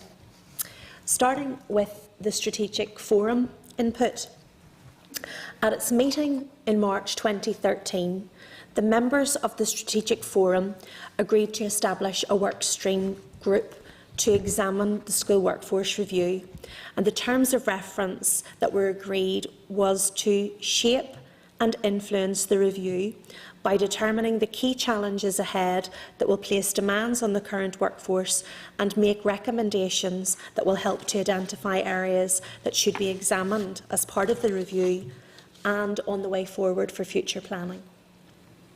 In addition, and as part of the Forum's focus on workforce matters, another work stream was tasked with examining and advising on high-quality development for school leaders. Each work stream reported back separately to the Forum at its meeting in December 2013. It was acknowledged by the Forum that there was considerable overlap between the two work stream reports, and it was agreed that a further piece of work would be commissioned to consolidate the work already achieved to date and outline a way forward in terms of meeting the professional development needs of school-based staff in an innovative, efficient and effective way. Consequently, the Forum agreed that a new work stream on the future development of school staff be established with the following aim: to undertake a strategic examination of the recommendations of the Leadership in Schools workstream and the School Workforce Review workstream, to identify commonalities or specific differential support where required in relation to the future professional development of all school staff, and determine a strategy for the way forward, including a set of prioritised actions. The professional development will focus on improving the educational outcomes of pupils and also take into account the rights and needs of employees. This work stream was tasked with developing a strategy for the professional development of the whole school workforce and an accompanying pragmatic action plan. In addition, the workstream was asked to consider a number of issues which are outlined in the letter that we've provided to you at paragraph 10. I'll not go through each one of those. Hopefully you've had an opportunity to look at those. The workstream presented its final report to the Strategic Forum at its meeting in September this year, along with an action plan containing 17 actions that, if undertaken, would contribute to the achievement of a vision for a continuous professional development system designed to support and facilitate the process of CPD of the entire workforce for its benefit and for the benefit of all learners. The Forum directed that some further work be undertaken by the workstream in relation to costing proposed actions and to report these to the full Forum at the December meeting. Once that report has come to the December meeting of the school workforce, on the school workforce review, the terms of reference, which again you should have in your pack, will be re-examined to ensure they remain appropriate in light of the outcome of the Forum's deliberations and given the various interrelated work that has been undertaken across the department and elsewhere. An example of the interrelated work elsewhere in education is research from the UNESCO Centre at the University of Ulster on capacity building for inclusion, the role and contribution of classroom assistants. And the Strategic Forum at its September meeting received a presentation from the Ulster University on this research, the findings of which bear relevance to the work of the future development work stream of the Forum and the proposed action plan for CPD. As also noted in your brief, the Department would be pleased to update the Committee on developments on this in the new year once the full forum has considered the report and action plan. Turning now to the issue of data collection.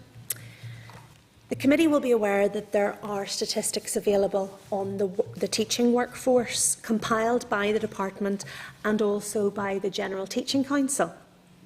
There are, however, no corresponding comprehensive statistics on the school-based non-teaching workforce. Employing and funding authorities individually hold information relating to their school sectors, and mainly due to differing payroll systems to which the Department does not have access, it has been difficult to find a way to draw this information together to form an accurate picture of the school-based non-teaching workforce.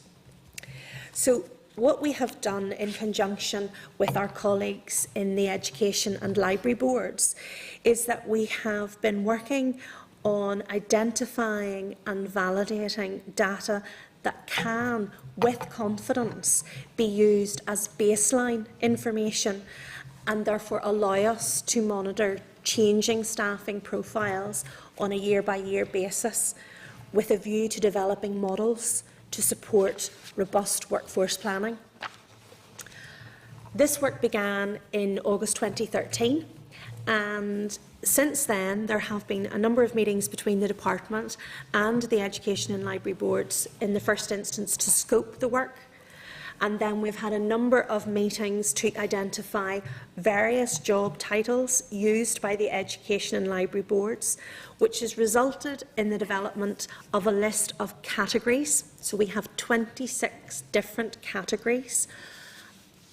There are subgroups behind those 26 categories, approximately 200.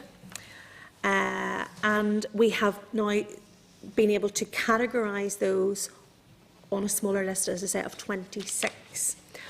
Subsequent to that, we've been reviewing sample data for one board, and agreement has been obtained from all of the boards for the Department to be provided with a download of anonymised payroll data. And that's a period of from the 23rd to the 27th of September 2013. For each Education and Library Board via their IT personnel. And what we have been doing subsequent to that is reviewing and validating this data to ensure confidence that it can be used as a baseline and can be published. This exercise to establish baseline data and validate the data has been extremely resource intensive and has taken us longer than we would have initially planned. It has involved examining data received for each of the Education and Library Boards. Some 42,000 records have been examined. They've been reviewed against the list of categories, and we've been looking at how we can record the data to ensure that we don't have duplicate records. Staff in the non-teaching workforce carry out a number of postings, which means we could be counting, double counting or treble counting, checking total number of hours worked by staff carrying out more than one role to ensure they do not amount to more than one full-time equivalent post. Subsequently, there have been numerous queries and issues identified, and work continues to examine these and the implications to establish the baseline data. We continue, as I say, with our engagement with the Education and Library Boards and have had most of the issues resolved, but still have some outstanding, which we're happy to give you more detail on, Chair. It is intended that once the issues have been resolved, that we will then be able to produce tables outlining the profile of the workforce, for example, gender, age, staffing groups. We'll also have a request then to follow up for 2014, which would be then subject to review and validation to compare the 2013 figures against the 2014. We would aim to publish data on the non-teaching workforce when we're satisfied and confident that the data provided is accurate and can be subsequently validated. This has proved to be a huge task, and therefore this entire review has taken longer than envisaged. We have tried to take an incremental approach rather than a big bang approach. Our next steps, therefore, once we have had time to consider the output from the strategic forum, re-examined the terms of reference and established the baseline information on the data collection exercise, will then be to commence a rolling programme of reviews, which we'll do on a priority basis, which will consist of profiling each staff group, identifying the current position, analysing then issues around supply and demand, recruitment, retention, redeployment, with a view to having robust workforce plans in place. So that's a brief overview of what has been done to date in relation to this exercise, Chair.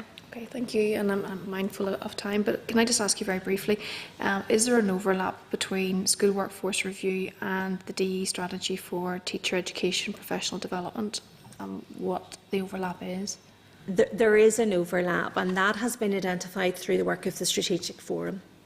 The Strategic Forum has been engaged with the team responsible for the teacher education strategy within the department to ensure that A, there's no duplication, but B, that they're working together and dovetailing what they're doing. So the Strategic Workforce Review is looking at the entire workforce, whereas the Teacher Education Review is looking specifically at the teaching workforce. So we want to ensure that both are moving forward, but not duplicating, but dovetailing together. So that work is ongoing. And just in respect of the teacher education strategy, there are 5 key principles within that. Will the department be reporting on those? Yes. Now, the area of teacher education falls to another directorate within the department. It's a newly established directorate, collaboration and partnership under the Director, Festina Graham. So I've no doubt Festina would be happy to come along and update the committee in relation to that. As I say, the work stream on the school workforce review has been led by Avril Hall-Callaghan of the Ulster Teachers Union, and I know she's had very recent discussions with Festina on this matter. Okay, so it's obviously be useful for members also to know about CPD for teachers and whether or not that's been rolled out and how effective that's going to be, particularly in the next year moving forward. Certainly. Okay, thank you for that. Mr. Rogers. Thanks. Thank you. Did I come to you too quickly there? Just very quickly, I know it's a question we can't answer today, but it might be worth looking back, you know, in terms of what did you inherit in terms of this mandate from the previous mandate in terms of capital bills that weren't progressed? It's something really for another day. But I suppose my real question really is in terms of school enhancement project. Projects that are complete in the procurement stage in 14-15. Do you think the department would secure the 8 million or so necessary for those projects in 14-15? Okay, I think that's in relation to procurement matters. Is that's going to come up next? I think my colleague Philip Irwin is due to. He's coming the next one. He's going to deal with that. Yes. Right. I'll leave it then. Okay, thank you, Mr. Newton. Thank you, Chair. Can I just take you back to your database? Yes. Must be enormous. Yes. Yes, it's proving to be a colossal task. We do have a situation where the Education and Library Boards have one system for payroll, but within that there are various different combinations. So you have staff who are paid weekly, you have staff who are paid monthly but at different times of the month. We have issues around what we would deem multi-jobbers, so we have individuals who are maybe working in a number of schools or even within one school but doing a number of jobs within that school. So trying to ensure that we're not double counting individuals, making sure that we're able to have a way in which we can identify what we would deem full-time equivalent posts is proving very, very difficult. Categorisation of posts. We have subgroups numbering up to 200 different categorisations of posts, which we have now been able to, in agreement with the Education Library Boards, bring to a kind of funnel that into 26 high-level categorisations. But again, that has taken a considerable amount of time to be able to identify those and agree which categorisation those 200 posts should be funnelled into. We are working very closely with the Education Library Boards, both their HR colleagues, their IT colleagues. We're also working internally with the statistics team within the department, who are providing us with that professional advice to ensure that what we're doing is able to be validated and give us confidence. We're just not at a stage where we're able to publish this data, and again, through advice from our professional statistics colleagues, we don't want to do that until we do have the confidence in the data. There may well be an opportunity with regards to a single authority that this would become much more streamlined, but even then that's going to take time. That's not something that's going to happen overnight, and there will be a lot of work to be done to ensure that, again, there is consistency of terminology and approach across the entire province. I suppose you preempted my question in terms of the formation of the new authority, and what are the necessary steps to bring what you have at this minute from the Education and Library Boards to the creation of a database in which you would have the confidence, and obviously absolutely vital in terms of the workforce planning for the future. Very much so. We have huge amounts of information about our teaching workforce, which we make good use of. We just do not have that same level of information on the non-teaching workforce. So absolutely having a single authority, because don't forget the Education Library Boards employ all of the non-teaching staff in maintained and controlled schools, so it's the majority of our non-teaching workforce, so that it will make a huge difference. We are conscious that it will take time. There will be a process by which there will be procurement of a new payroll system, which therefore would apply across all, and therefore should have a consistency of approach and terminology and so forth. But we really are talking about 2017, 2018. So it's not something that's going to happen overnight. Could you just explain to me what is the relationship between the school workforce review, and how many people are involved in that, and the work of the, I think you said, the strategic forum? What is the relationship there? The school workforce review is primarily focused on the non-teaching workforce, because, as I say, we have a lot of information already on the teaching workforce. So the focus has been on non-teaching, and that's an area of work that Kieran leads on in relation to the department, but very much in conjunction with the Education and Library Boards, who are the main employer. We're conscious that there are the voluntary grammar sector, who are employers in their own right. We've not got the information from the voluntary grammar schools in relation to this exercise yet, because we're tackling the biggest area first, which is the Education and Library Boards. The work of the strategic forum is that it's quite a unique forum in that it's a round table process, rather than where we would normally see negotiations between the management side and the unions being across the table. Could you describe for me what the word unique means? Well, we've got all of the unions across the education sector, so the teaching and the non-teaching unions are all represented around the table.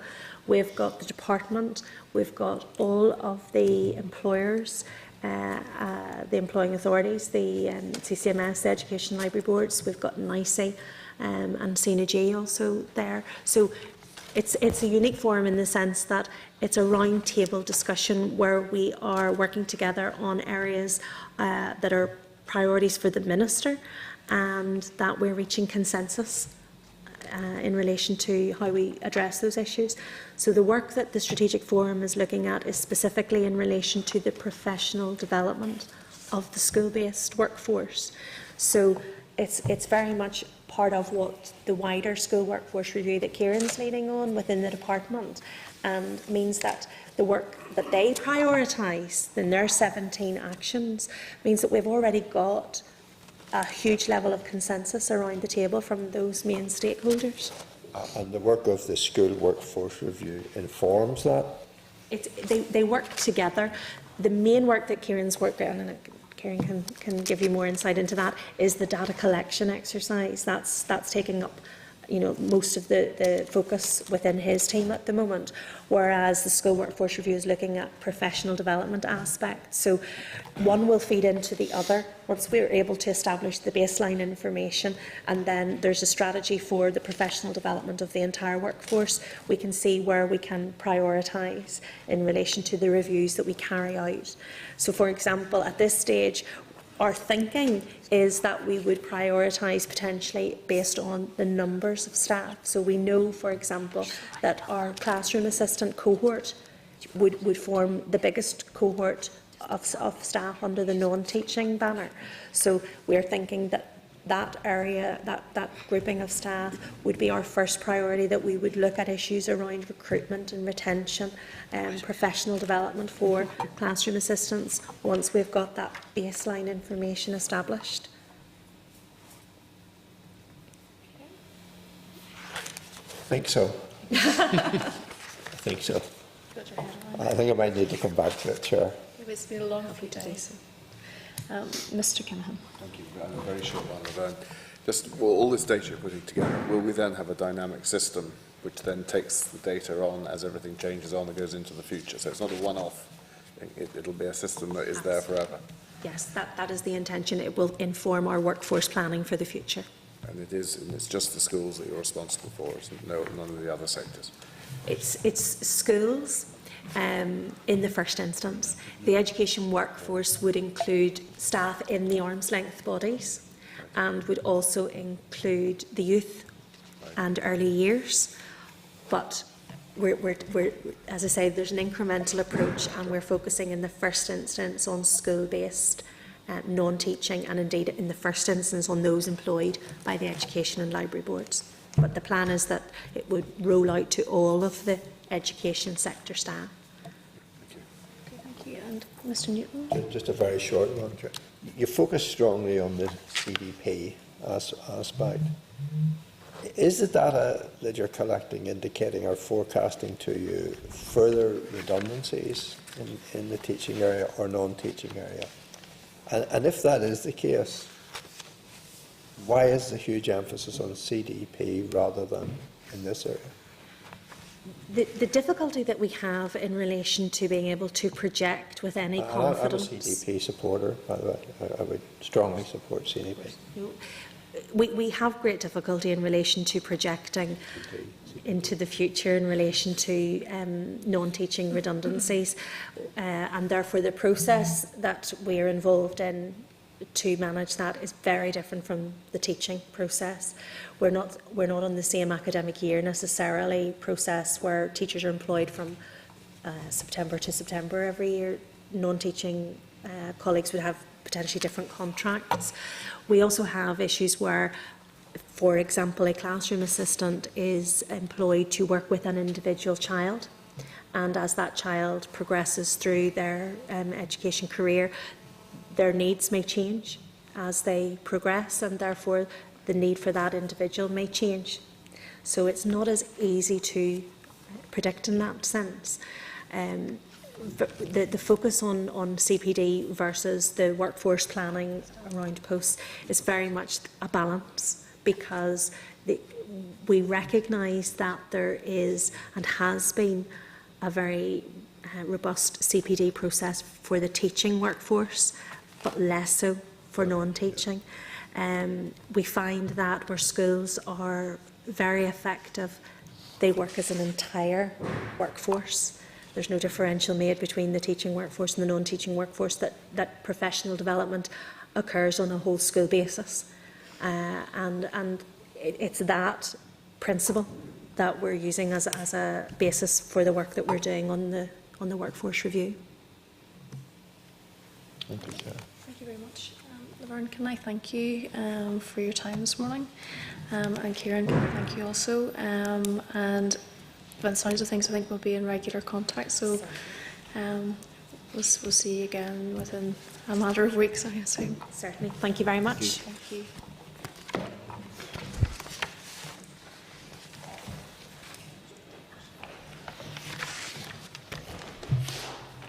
Okay, members, just before we bring in our next set of witnesses, we've kept very much to time this morning, and it has been quite a heavy session, so thank you very much for that, and I think it has been interesting. Just to reflect on what we have heard and what maybe we need to do with regards to the teachers' pension scheme.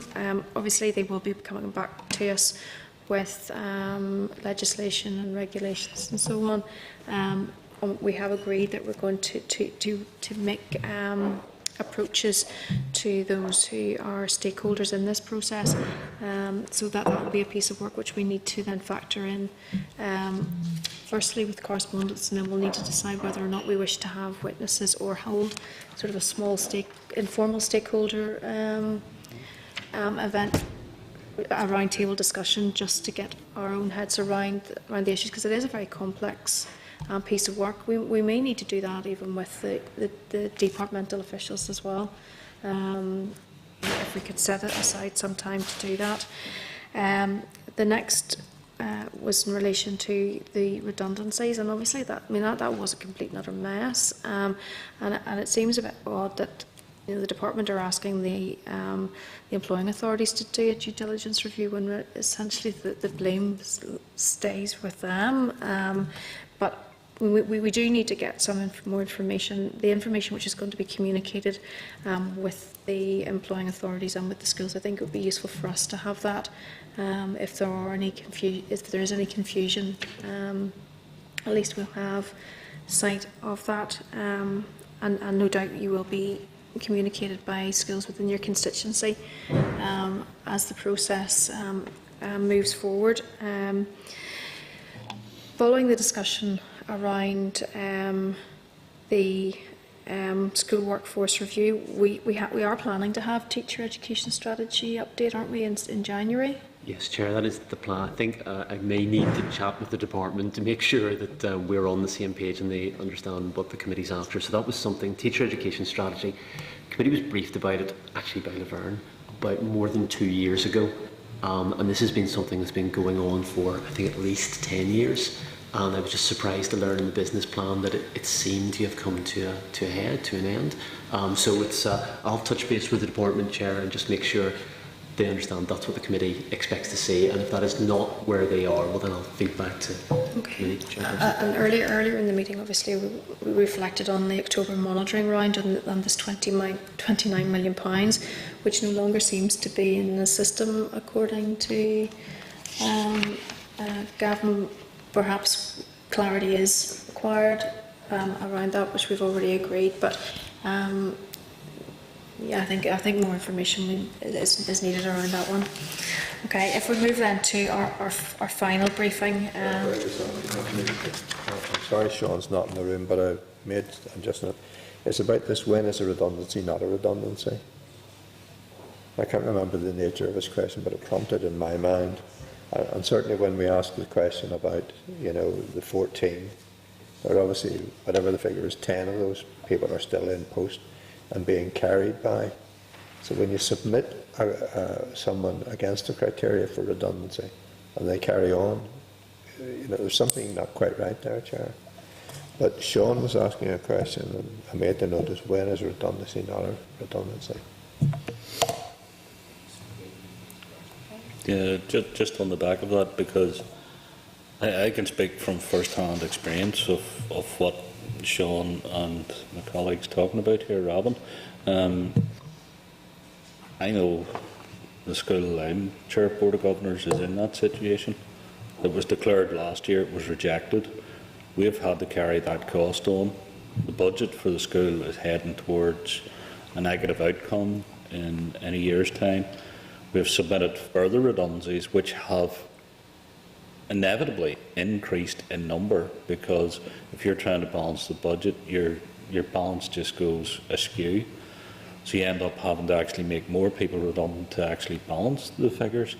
And I have absolutely no confidence that this year the department is going to accept those figures, which means by the end of this financial year the school will be in the red. You know, but the department takes no cognizance of this at all. This particular example was the fact that there were 14 members of staff who met the criteria. Yes. So that they actually met the criteria, and then for whatever reason, then the school met the criteria of being in need and financial difficulty, and yet have retained staff. So therefore, that burden still remains. Teacher, there's meeting the criteria. What the department has also done, if there's a certain level of surplus within the school, they won't accept the redundancy, no matter what the finance people from either the board or the Board of Governors has done around the finances, because all schools work to a 3-year plan. Legally, we have to work to a 3-year plan. So no matter what that 3-year plan says, the department just overrides it.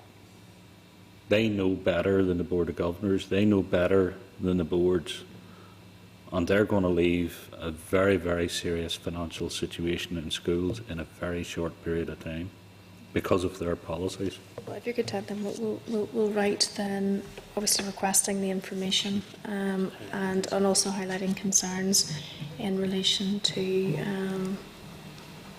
redundancy procedures, and just get some clarification around that.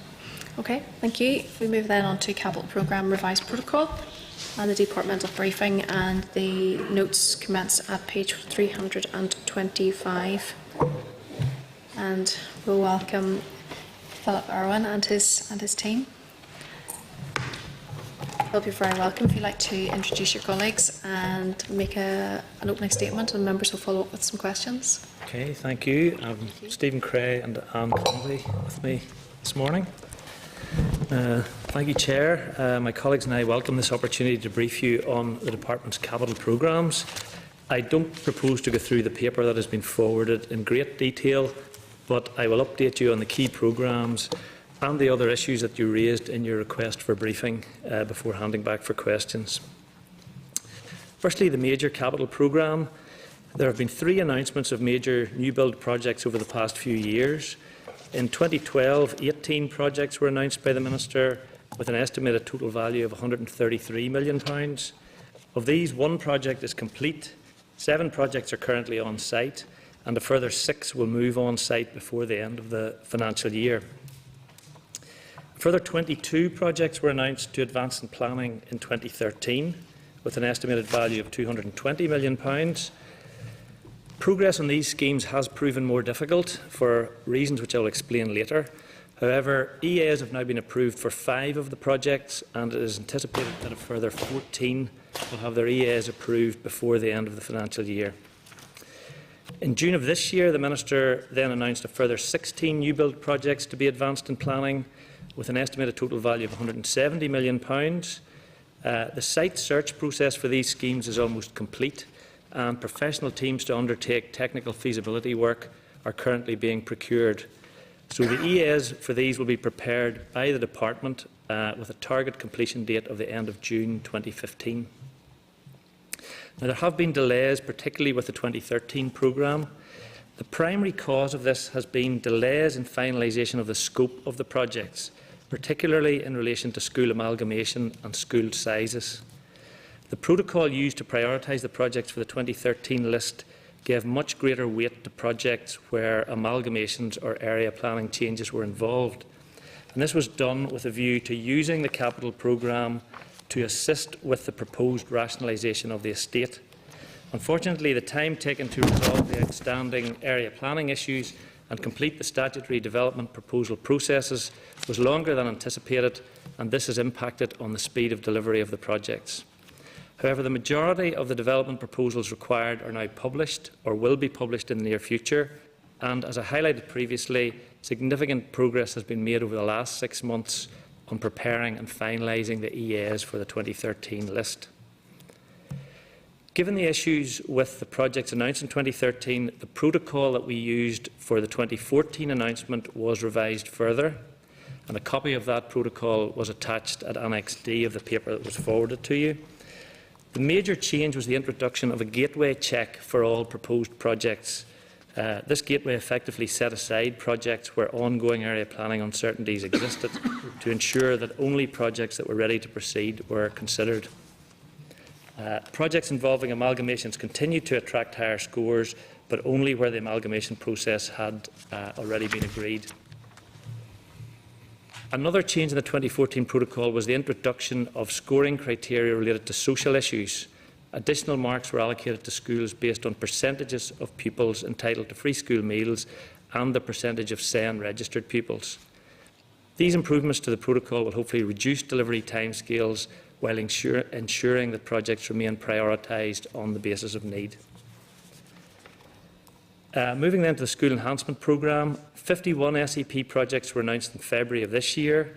EAs have been completed for all of these, and design teams are now in place for 46 of the projects.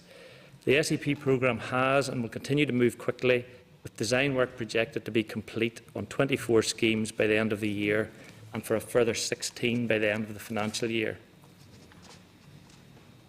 The bulk of the spend associated with the SEP projects, however, will take place in the next financial year. You had also requested an update on communications with the various stakeholders involved in delivery of the Schools Capital Programme. The Department is continuing to work with the Strategic Investment Board to simplify the interface to the Investment Strategy database and to populate the system fully. This has been a time-consuming task. However, data on all major projects and all SEP projects has now been included in the system and is being updated on a regular basis to ensure that content is accurate and up to date. The Department also has regular meetings with the Construction Employers Federation, at which the programmes of the Major Works, School Enhancement Programme and Minor Works are discussed, and the Department also supplies the CEF with indicative values and procurement dates for the various major and SEP programmes. So I hope that has provided you with a useful overview of the current position, and my colleagues and I are happy to take any questions you may have. Okay, thank you very much.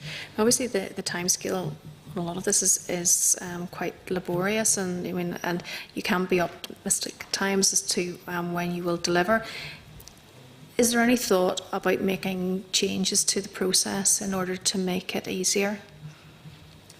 Well, the 2014 protocol has been changed, as I've said, to effectively eliminate projects where area planning uncertainties exist. And given that that has been the most significant reason for delay on the 2013 list, we think that that will make the 2014 schemes move significantly more quickly. And to some extent, that's already been proven in the SEP programme, in that from an announcement last February, we're going to have more than half of those with contractors appointed by the end of the financial year. But we still have the challenge then of the June 2012 announcement and where those projects actually sit. Well, the vast majority of those projects are on site or will be on site before the end of the financial year, the 2012 announcement.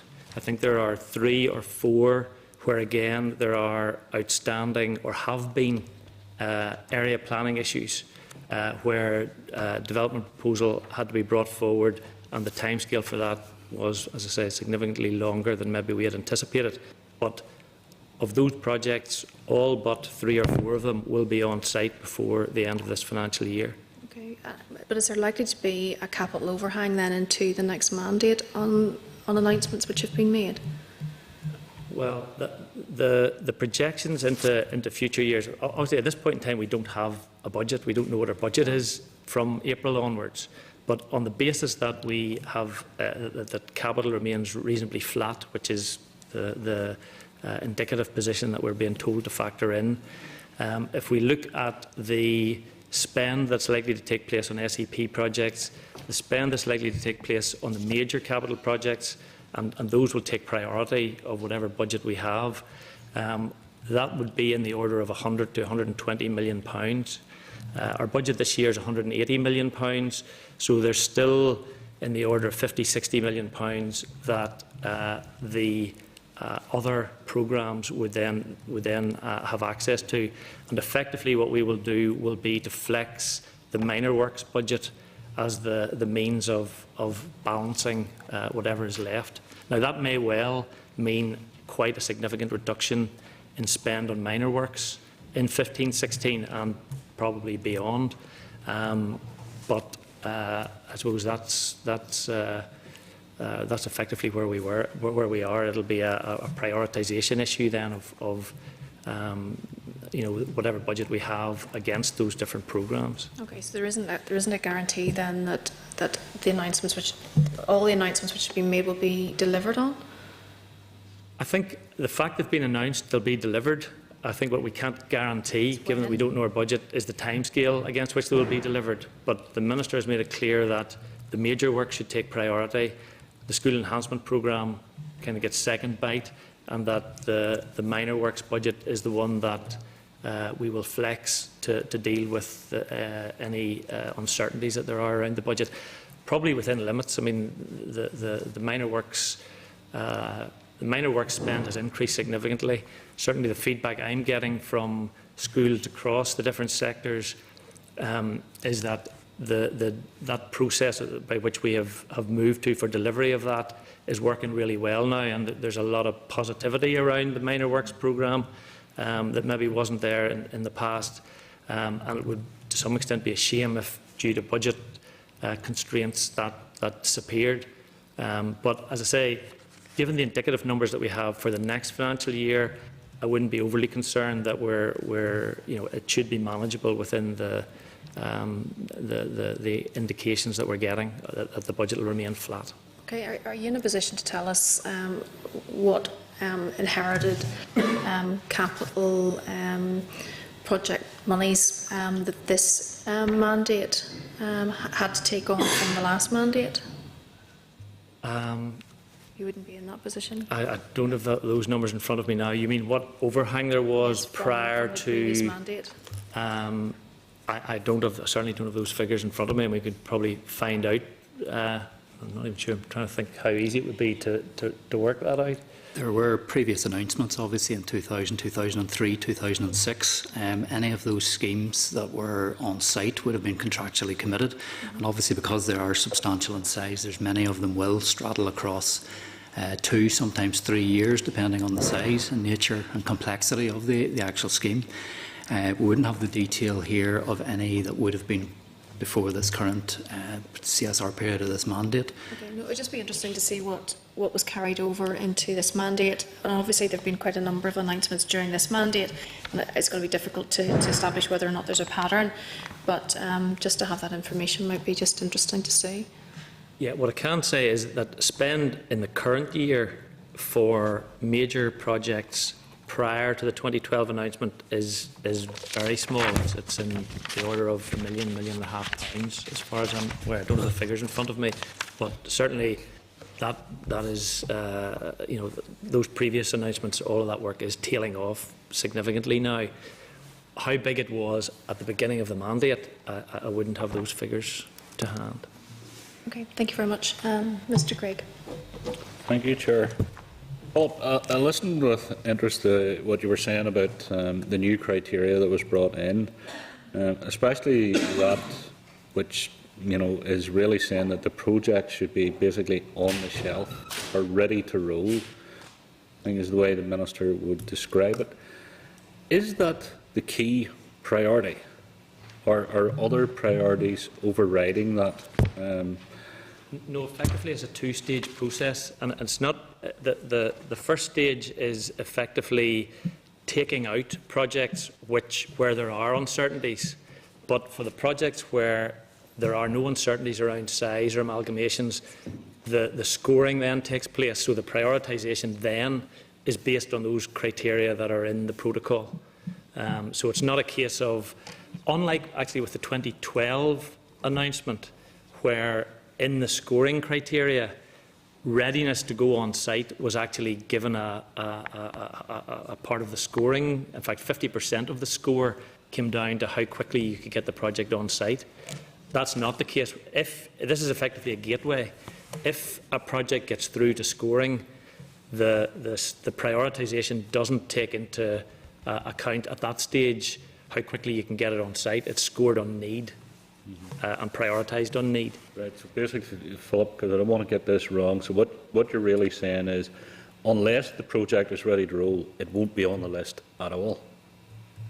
If there are area planning uncertainties, i.e. we can't define the size of the school, we can't, if there's a development proposal associated with the project or the school, it shouldn't be scored. It won't get through and won't be scored. You know, which I understand, and it makes perfect sense, to be honest with you. I take it also from what you're saying then is that criteria is now out of how it is actually prioritised after that. Right. That's correct. With regard to that prioritisation after that, now you obviously know what I'm getting at here because it's close to my heart. It's Dromore High School and it's new school priority. Even though that was the #1 priority for the Southern Board with regard to a school, what I'm asking you is, in your criteria, why did that fail to get onto the Minister's list this year? Because the one thing I don't understand is, if it's a #1 priority in that board area, and it is a school which, quite frankly, you know, I hate to say this, but because it gives away my age, 30 years ago it was argued that it should have had a new school, and it has tripled almost in size since then. And is just really, it's just an amalgamation of, in fact, they're having difficulty now getting planning permission for the number of temporary classrooms in the school because it's so overcrowded. I just fail to understand how that didn't get on the list. Well, the board, when they forwarded the list of schools, were not asked to prioritise them, and I suppose, like any of these things, you or I could go into a given school and, you know, without some sort of hard scoring criteria, decide that one or other is a higher priority than another. What I would say in regard to that particular school, it did score quite highly, but it didn't make the list. I mean, the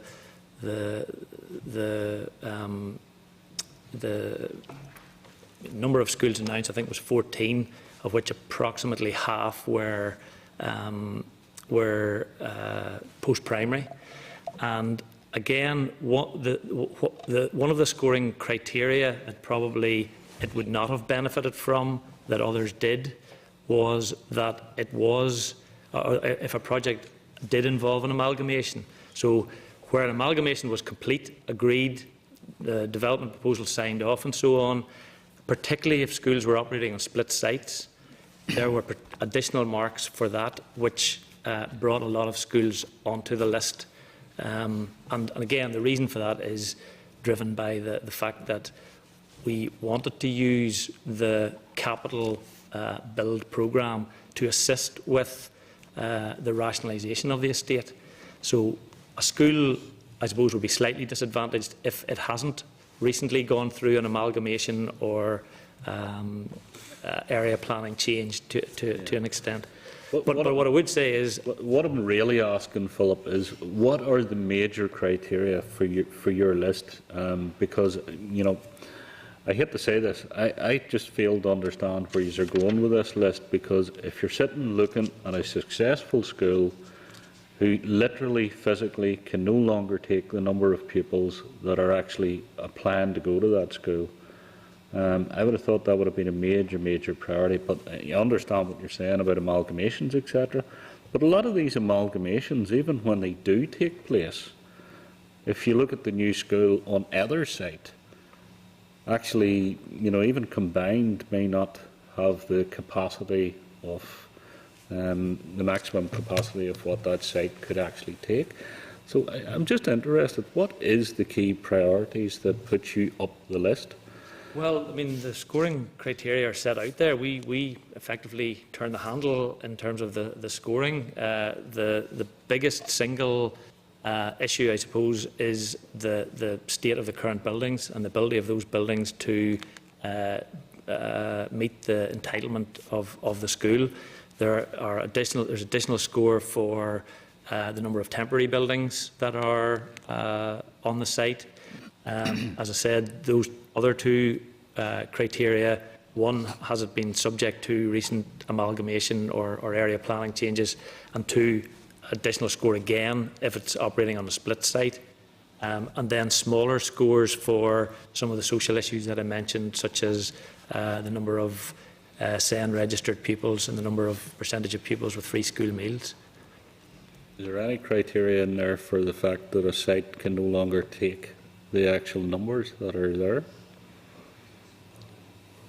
Yeah, I mean that is part of the suitability score. I mean the fact that it can't take it, if it can't take it, you would be on an additional site. You would be on a split site if it physically cannot take it. We don't project into the future. If what you're saying is, are we projecting where that school will be in 3 years or 5 years?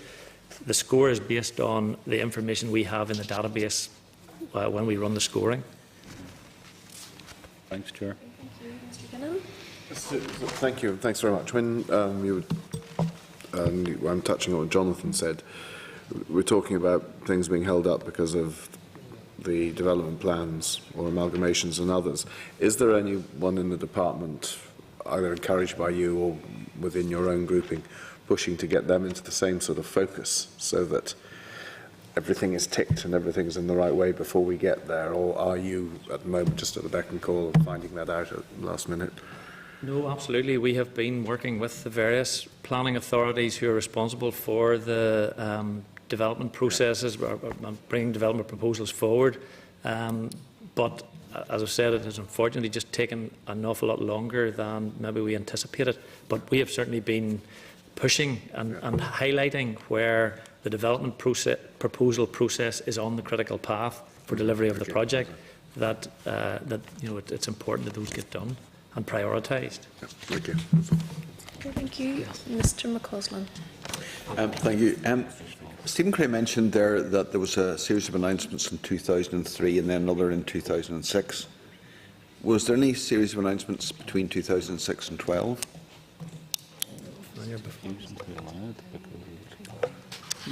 Yes, but the question was in the context of before this current mandate. There was 2010, there were 13 major capital schemes announced by the Minister at that time. All of those schemes were determined on the basis of state of readiness to move on site and the ability to move on site within that financial year at which they were announced, and all of which, barring one, as I recall, did. So 2003, 2006 and then 2010? There may have been a 2004 as well. Forgive me, I would need to get that Would it be possible to get that information forward to us? Certainly. Thank you. If a school is looking at a new build and thinks it needs it, and the point here is that amalgamation seems to be crucial. You're not going to get anywhere without an amalgamation. It's very unlikely. Well, that's not quite true. If you go to the 2014 announcement, I've used a list in front there, how many were amalgamations? Been 3 or 4 of the 14. Okay. Well, if you're being told, two schools that are being told that they will not get a new build without certainty over area planning, there's not much incentive really to agree to amalgamation if there's no certainty down the road that you would get a new build out of it, is there? Well, there is a certain amount of chicken and egg here, and to be fair, the 2013 protocol was put together with that point in mind, that by announcing schools where an amalgamation was maybe proposed or where area planning changes were proposed to be on the list, the idea was that that would incentivise that to happen more quickly because there was a new school build to come at the end of the process. But in practice, it has turned out that the area planning process, the amalgamation process, where it was going to be contentious, proved just as contentious whether or not there was a new school at the end of the process or not. And that's why we've kind of gone back to a protocol that effectively requires the certainty before the announcement. It would be useful not only to have the list of schools that were announced in various tranches, but also against those the criteria that were applied at each stage, in each of those, because they've obviously changed a number of times. If schools are not on the list now, the last one as of June 2014, what's your estimate of the earliest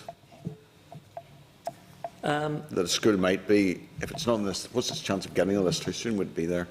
Well, I think even if it met all the criteria. Where we are now, this will depend on what budget we get allocated. We have a pipeline of projects there that are progressing. But if it's flat lines, how long would it? And then if you take 15% reduction, what would it be? I suppose I'm starting to talk off the top of my head now, but I would anticipate there would be another announcement, or the potential for another announcement in, I don't know, autumn next year, if presuming budgets stay flat. There are probably a couple of other variables that come into this as well, which are the shared campus projects. 3 of those have been announced. A further call has been released for those projects, and depending on how many of those projects come forward and the priority that the Minister then wishes to place on those versus the normal, for want of a better word, school capital programme, that will dictate the size of any future announcement that there might be. Sorry, excuse my ignorance, but is the shared campus, is that part of TBUC? Or? Yeah. Yeah. Yeah, but that again, there's no money with that. Well, there's no clarity as to whether or not there's any money with that. I'm making the assumption then that this will all have to come from one fixed-sized pot. Well, it might. Just finally, then, on the post. No, sorry, I'll leave it there. I'll come back later if I may. Thank you. Apologies. Thank you. Mrs. O'Brien. Thank you very much, Chair, and thanks. It's been interesting to hear from you this morning. I'm just wondering, schools that are included on the enrolment, or sorry, on the enhancement programme, does that mean then that they're put further down the priority if they're wanting a new build? I mean, well, effectively, I suppose if we're enhancing the current state of the school, you would expect that when we come then to score the suitability or the condition of those buildings, that they will come down. What we did for the 2014 list was, rather than try and go through their 50 different SEP projects, rather than try and factor in what they may or may not change the scoring by, we simply took 5 marks off for any school that already had an SEP announcement. When the SEP programme is finished, that will impact then on the actual state of the buildings. And yes, you would expect that the fact that we've invested a certain amount of money under the SEP programme would reduce the score that it would get for poor condition or for suitability. well, I mean, do you look at those in detail, or do you just give them a figure and say, well, they've got money, so they're all right? Because, I know the school in my area, I don't know if you want me to name it or not. Is that a yes or no? Does that help or not help? But anyway, okay, so they're getting the programme. So it's not enhancing the buildings that they're in. It's maybe taking away some classrooms, giving them a new gym, new toilets. But yeah, but that will affect its score in that the ability of the current buildings, if you like, to deliver the curriculum is part of the scoring. So by adding the gymnasium and removing the temporary buildings and so on, its score in the major project will come down in those areas. But there's still the damp in the current buildings. And those will all still be factored in. So it'll affect it to a degree, but well, how much will depend on individual circumstances. So you will look at individual circumstances. What I'm saying is you analyse each one Yes. thoroughly rather than just take a top line. We will, once the SEP projects are finished, the schools are resurveyed effectively and rescored on the basis of that survey. For the 2014 list, because the SEPs were at an early stage, at that point in time, we couldn't go through individually and try and project what that might do to its score. So we simply had a flat line reduction for the 2014 list. But at the point where, if we were doing it again in a year's time, and SEP projects were finished or could be factored into the score, that would come in as part of the survey process. But I mean, you would like to think that it would reduce their score somewhat, because we are making an investment, and we're making an investment for a reason. I mean, we do have an example where there was one scheme on the SEP programme which was actually announced for a new build. It was removed from SEP, which was St Killian's. So we do have an example where something had already been announced for SEP, but in view of running it through the protocol for the new announcement, it was decided it did warrant a new build, and it was removed from SEP, and that's St Killian's. Thank you. Do you think, with regard to area plan, you said that was part of the criteria, but I'm wondering, the proposals that were made for this particular area were turned around then because there was such a community opposition to what was proposed. Do you feel that a proposed new build for a particular school would be held back because the department disagrees with what the community wanted, or do you accept it? And what do you think of that? Well, I think there has to be, I suppose, agreement within the area planning authority for whatever area it may be, and the department as to what the provision in that area would be going forward. It needs to be settled. Yeah. I mean, I think the school you're talking about wasn't actually scored as part of the 2014 list because the school itself wants to expand and was thinking about bringing forward a development proposal and accept it then that under the rules of our 2014 list, yes, we wouldn't know what size of school to build, frankly, yes, and therefore why score it and why bring it into the process. I appreciate what you're saying. Okay, thank you very much. Can I just ask another question, partly with an environment hat on, and with a view that we should have a perfectly joined up government, and I wonder, could you comment on the process of planning permission, and do you feel, does that help or hinder you being able to meet your budgetary demands? I mean, there certainly have been I've talked in general, I suppose, about the delays on the 2013 list being related to the uncertainties around area planning and so on, and that is true at a gross level. There would be individual cases where planning has been an issue for us, but in the wide sense, right across the programme, I don't think we would say that planning has been a significant delaying factor. There certainly have been some cases. There have been some cases where, and for different issues, sometimes traffic, sometimes listed buildings, sometimes bats and newts, that planning has become an issue for us. But as I say, right across the programme, I don't think we would be pointing the finger and saying planning, they have a job to do, yeah, and we engage with them at a reasonably regular rate, so that we meet whatever requirements they have from our side. Okay, that's great. Thank you very much. Thank you, Chair. Thank you, Mr. Newton. Thank you, Chair. And you always have to, Philip, look after the badgers, the bats and the newts. Can I welcome you to the meeting? Thank you for coming. Can I just a couple of fairly simple questions? Surely, for you to do your job to its maximum potential, holistic community planning or holistic area planning is the key to that, rather than what, and I hope I quote him right, Professor Knox last week described as a cut and paste exercise. I think the key word is holistic in that. Am I not right in that? Well, I suppose from our perspective, in terms of blinkers on delivering the capital programme, that area planning piece, as holistic or not holistic as it may be, is the stage that takes place prior to what we do. At the point where the output of that is, there is the plan for that area, then we are in a position to go and deliver the buildings.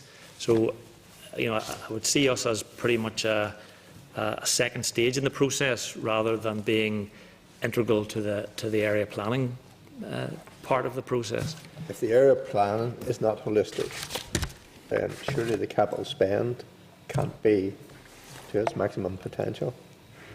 I suppose, given the different sectors that we have, the different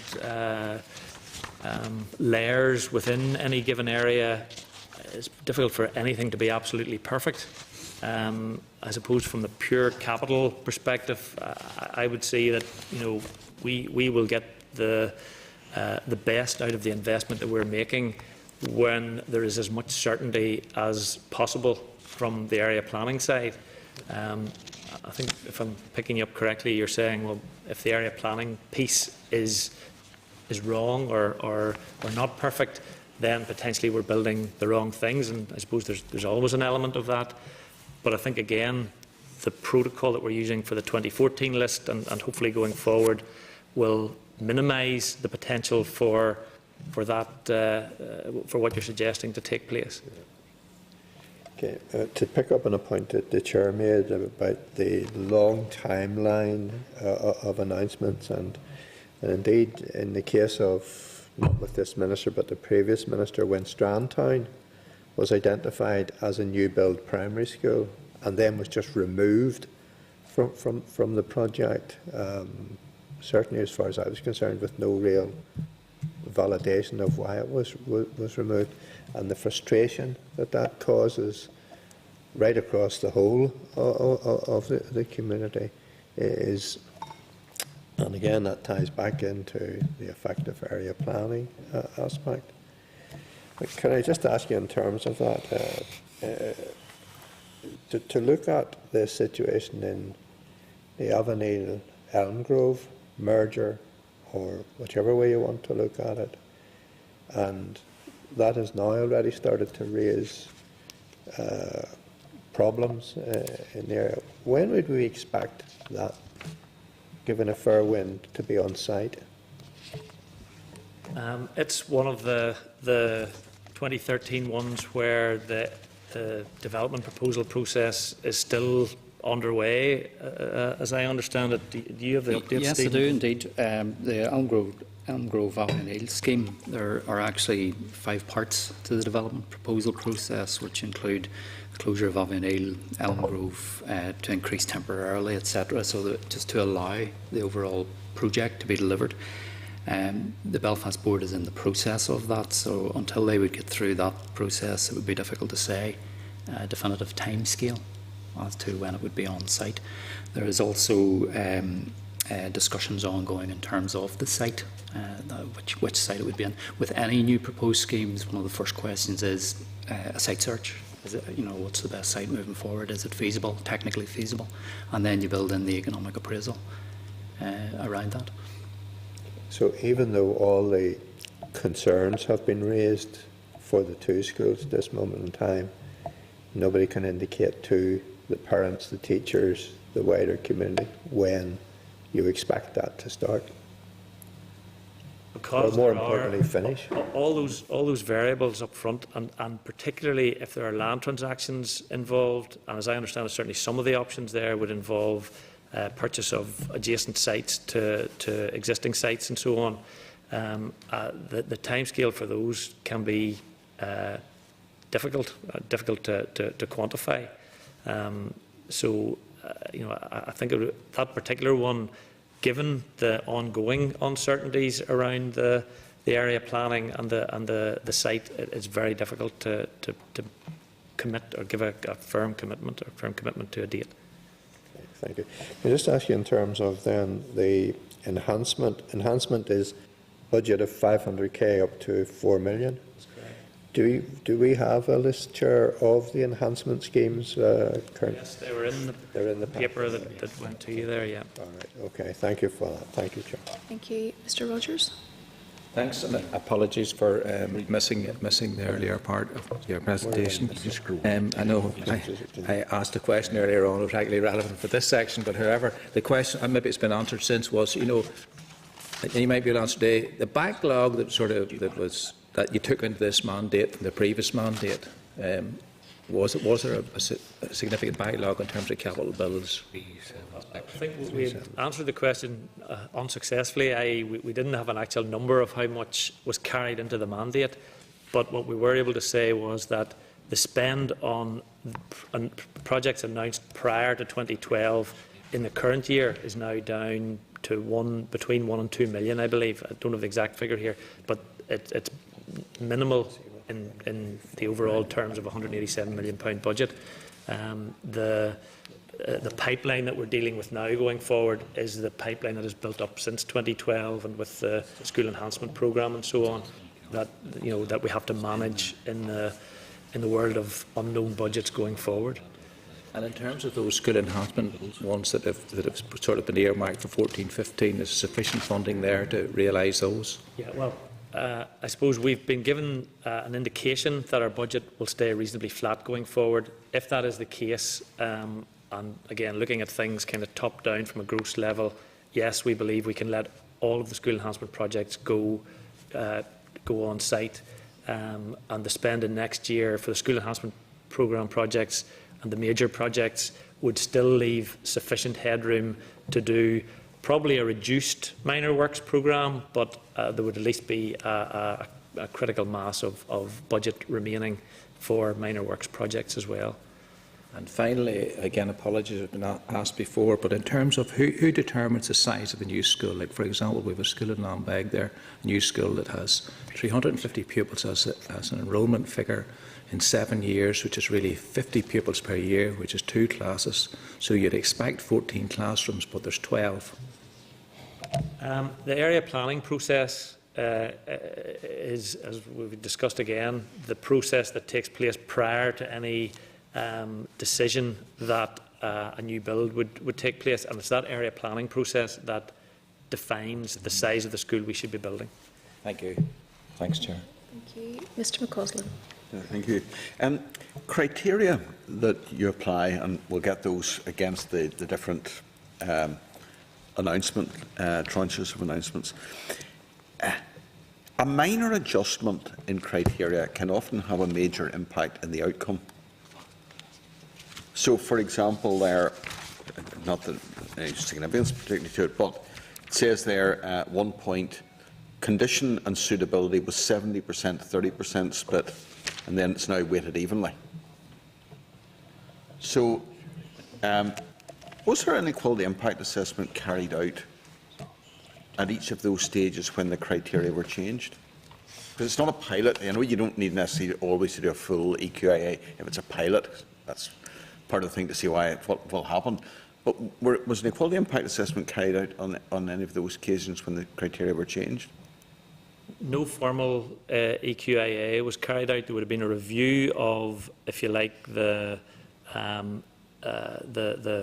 different protocols that we had that resulted in the changes to the subsequent ones. Those reviews did not include an equality impact assessment? Not a formal EQIA. No. Well, informal one?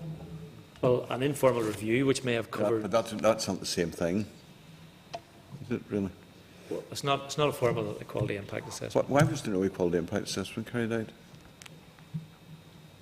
I'm not sure that there's a requirement. It's just a thought, the minister, somebody was up here, the minister, previous one, certainly was a very devout supporter of equality impact assessments.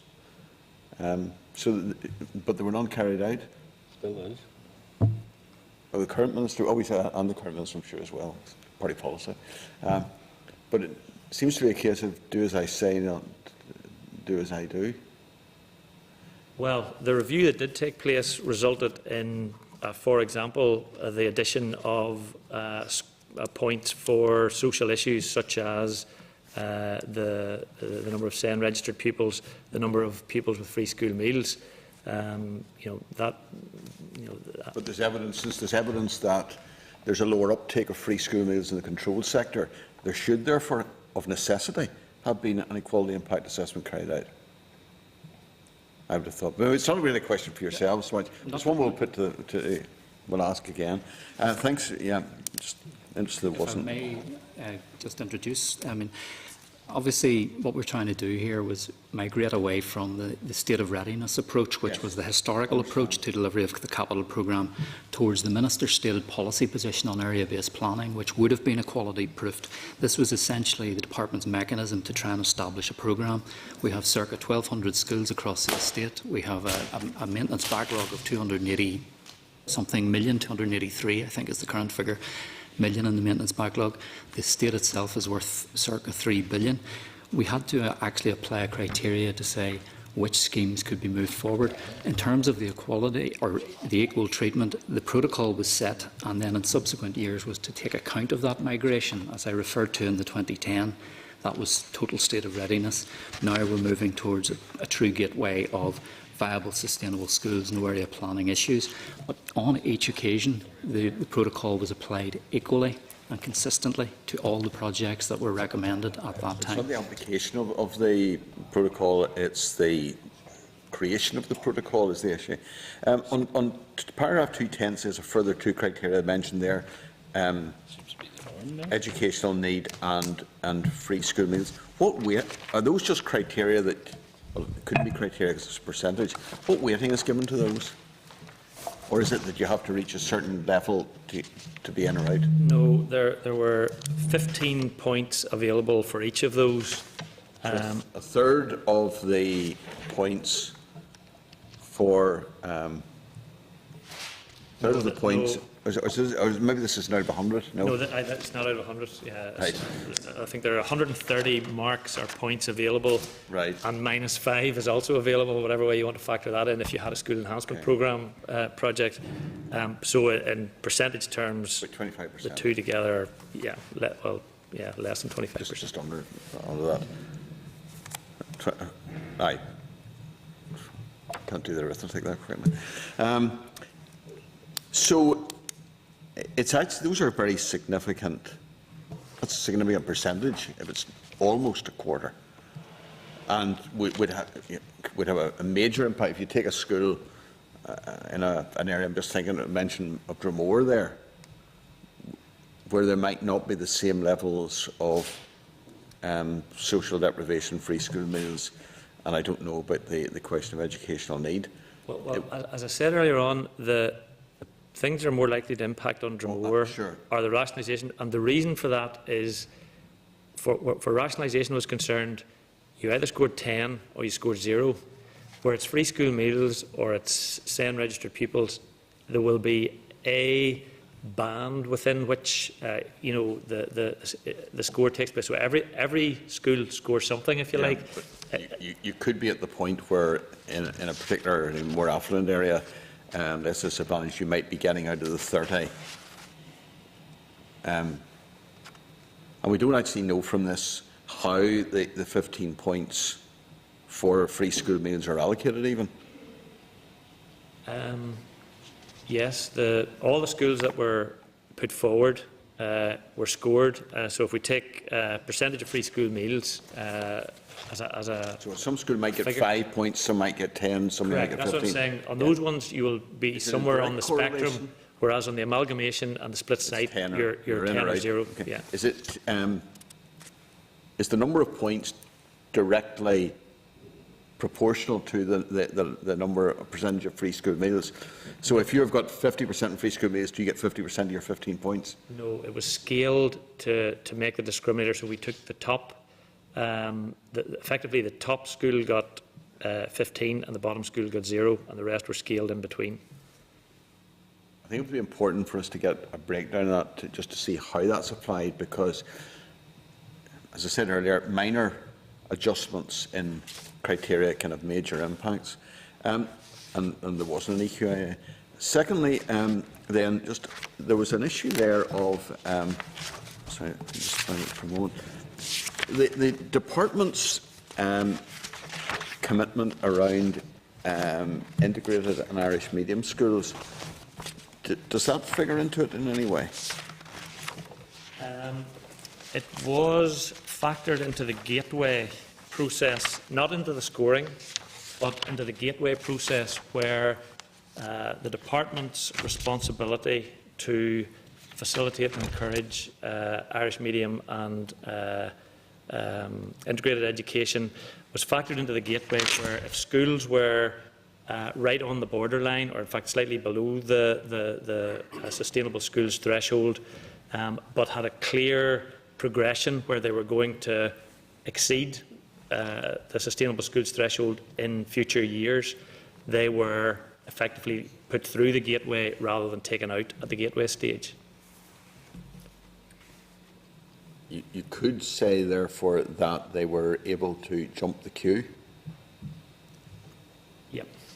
If you wanted to interpret it like that, you could. It's an interesting point. So the terminology and the interpretation of the terminology of the commitment regarding Irish medium and integrated disadvantages, discriminates against schools which do not fall into those categories because others are able to leapfrog over them.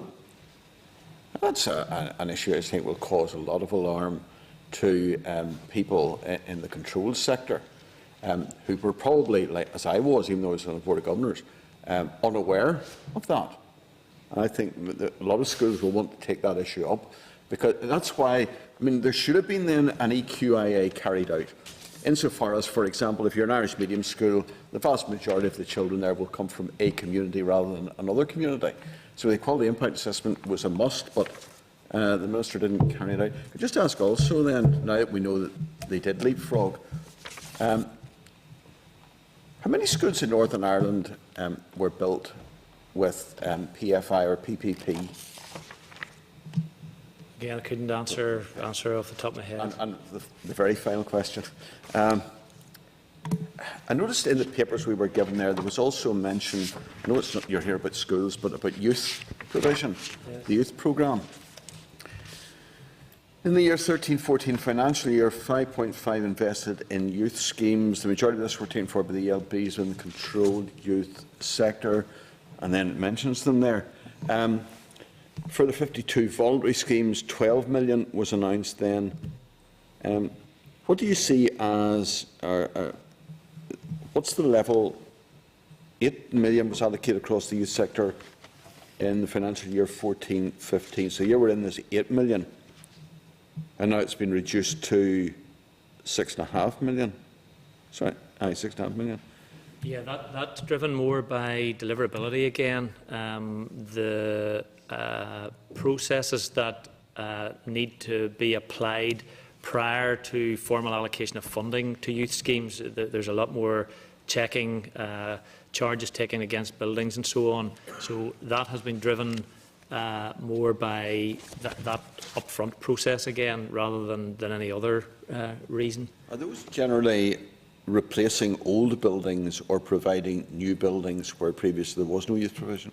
Again, a whole variety, yes. A mix. Refurbishment of existing buildings would probably be the biggest part of it. It actually focuses on the modernisation of the youth estate. The particular priorities applied as part of the call were health and safety, access for people with disabilities, fire risk work that would be required, child protection measures, and then meeting Section 75 obligations. So those would have been criteria as part of the call and built into the application process for youth. It would be useful to have a picture of investment in our youth service infrastructure over the past number of years, according to locality and sector. I can give you that now. Over the last 3 years, in 11-12, controlled sector 3.54 million, right. Voluntary sector 0.658 million. In 2012-13, in the controlled sector, it was 3.492 million. In the voluntary sector, it was 1.329 million in the voluntary. So that was 3.492 in the controlled and 1.329. And then in the 13-14 year, 5.37 million. Could we get a breakdown just of the locality? Because I remember when I was in DSD going round to, we opened their St Malachy's Youth Club there, and there was DSD money went into that. That's right. And there was money went into the youth St Mary's up in Lurgan, because they got a virtually new. It was virtually a new building. It was so extensive refurbishment, and there was also one up about somewhere in the Dungannon area. Can't remember where. There are quite a few shared projects within the youth with, multi-funded projects and DSD as ourselves. A picture of how much money was going in from other funders, so you get the full picture. Yeah. Thank you. No one else has indicated. Can I thank you again for your time with us this morning? And there'll be a number of questions I think have been raised, which will require further information. So we'll be in contact with you in regard to that. But thank you very much for your time this morning. Thank you.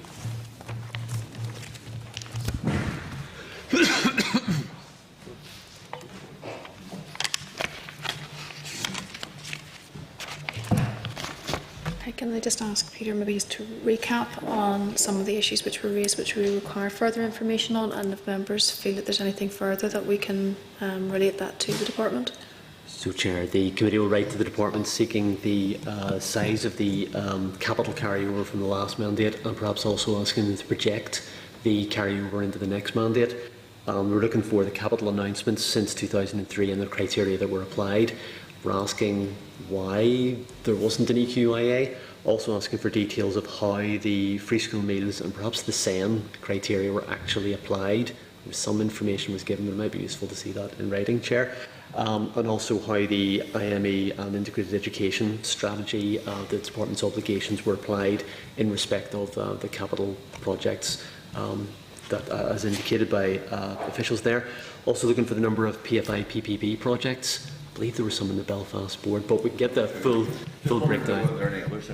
And in terms of youth services, we're looking for a breakdown of investment in youth services for the last few years by sector and locality, and also looking for some details of the cross-funding, e.g. from neighbourhood renewal and on other sources, I would imagine. So I think so. That's ideal. Just this issue about leapfrogging and preferential treatment for Irish medium schools and integrated schools. I don't think that was ever announced.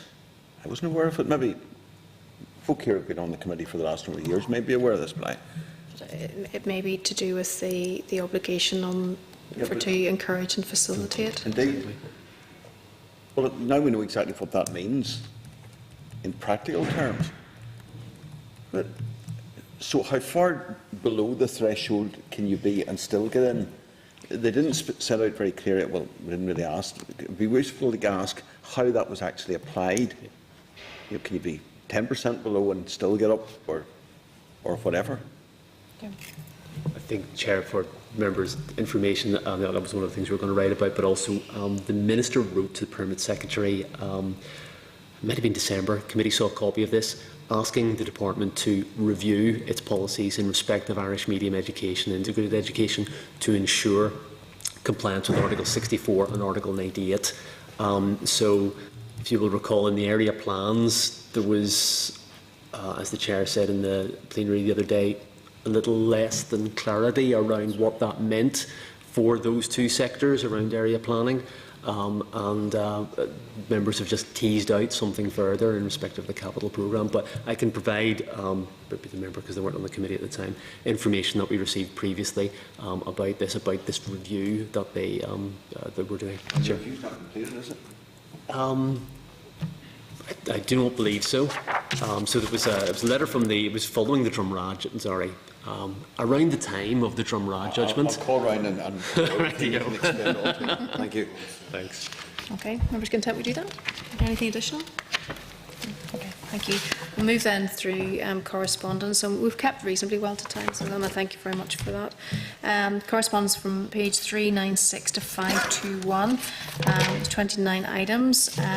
If you wish to make comment on that, let me know. I'll just highlight a couple of things which I would like agreement on. We've correspondence from Committee for Finance and Personnel regarding Department's savings delivery plan. They've received from all departments rather than DE. So if you're content that we write to DE again, seeking the 2013-14 savings delivery plan report and asking that this includes a risk assessment for future savings. That was at 8.4. Did you have something before that? At the end. No. Okay. 8.7 was the integrated education needs model. If you're content that we write to the boards and CCMS asking if they can give examples of adjustments to the needs model projections in recognition of the demand for integrated education above population trends. And this might be something that we maybe want to explore further. If you're content we do that. Yeah. We received correspondence at 8.8 from the Centre for Effective Services. Now they have an event on, and it coincides unfortunately with our committee meeting on the 5th of November. But they do quite a bit of work in and around sort of an analysis of the workings for Atlantic Philanthropy's work and the projects there. So it might be useful for to receive a copy of their report. And I think it might also be useful for us whenever we're looking at the overlap between health and education issues. So if you're content that we do that. Another... Can I make a general yes, point? Of Just, course you can. we meet this quite often. Do we ever actually put that information out to everyone that we talk to in education to say that the committee meeting is on a Wednesday? Because the number of times someone quite pertinent, as if they're forgotten. Although in saying that, I'm not sure that we're maybe key stakeholders that we maybe be considered a priority in this instance, but should be. Yeah, I know we think we're important. I know. It may just be in this room. Yeah. Well, I think this would happen. Yeah, in our own mind. Yes, I think that this does happen regularly. There are things which we would like to go to, and unfortunately we can't. But I think that's what happens across all issues and departments. An interesting one is response from the department re the complaints procedure in respect of SEND provision. There is a specific channel that parents can complain through, and that's the Dispute Avoidance and Resolution Service and SEND Disability Tribunal. And I know that certainly Mr Hazard raised that as an issue a couple of weeks ago. We may wish to write to the boards around that one. Chair, this came up, it may have been an APG a while ago where someone had raised an issue about a child with learning difficulties not getting the support they needed and parents being confused about how to complain. So the department has given something of an answer, but I think what they're saying in their letter is it's really parents should go to their school and their board. So if the committee's content, we'll take it up with them and see what they tell us.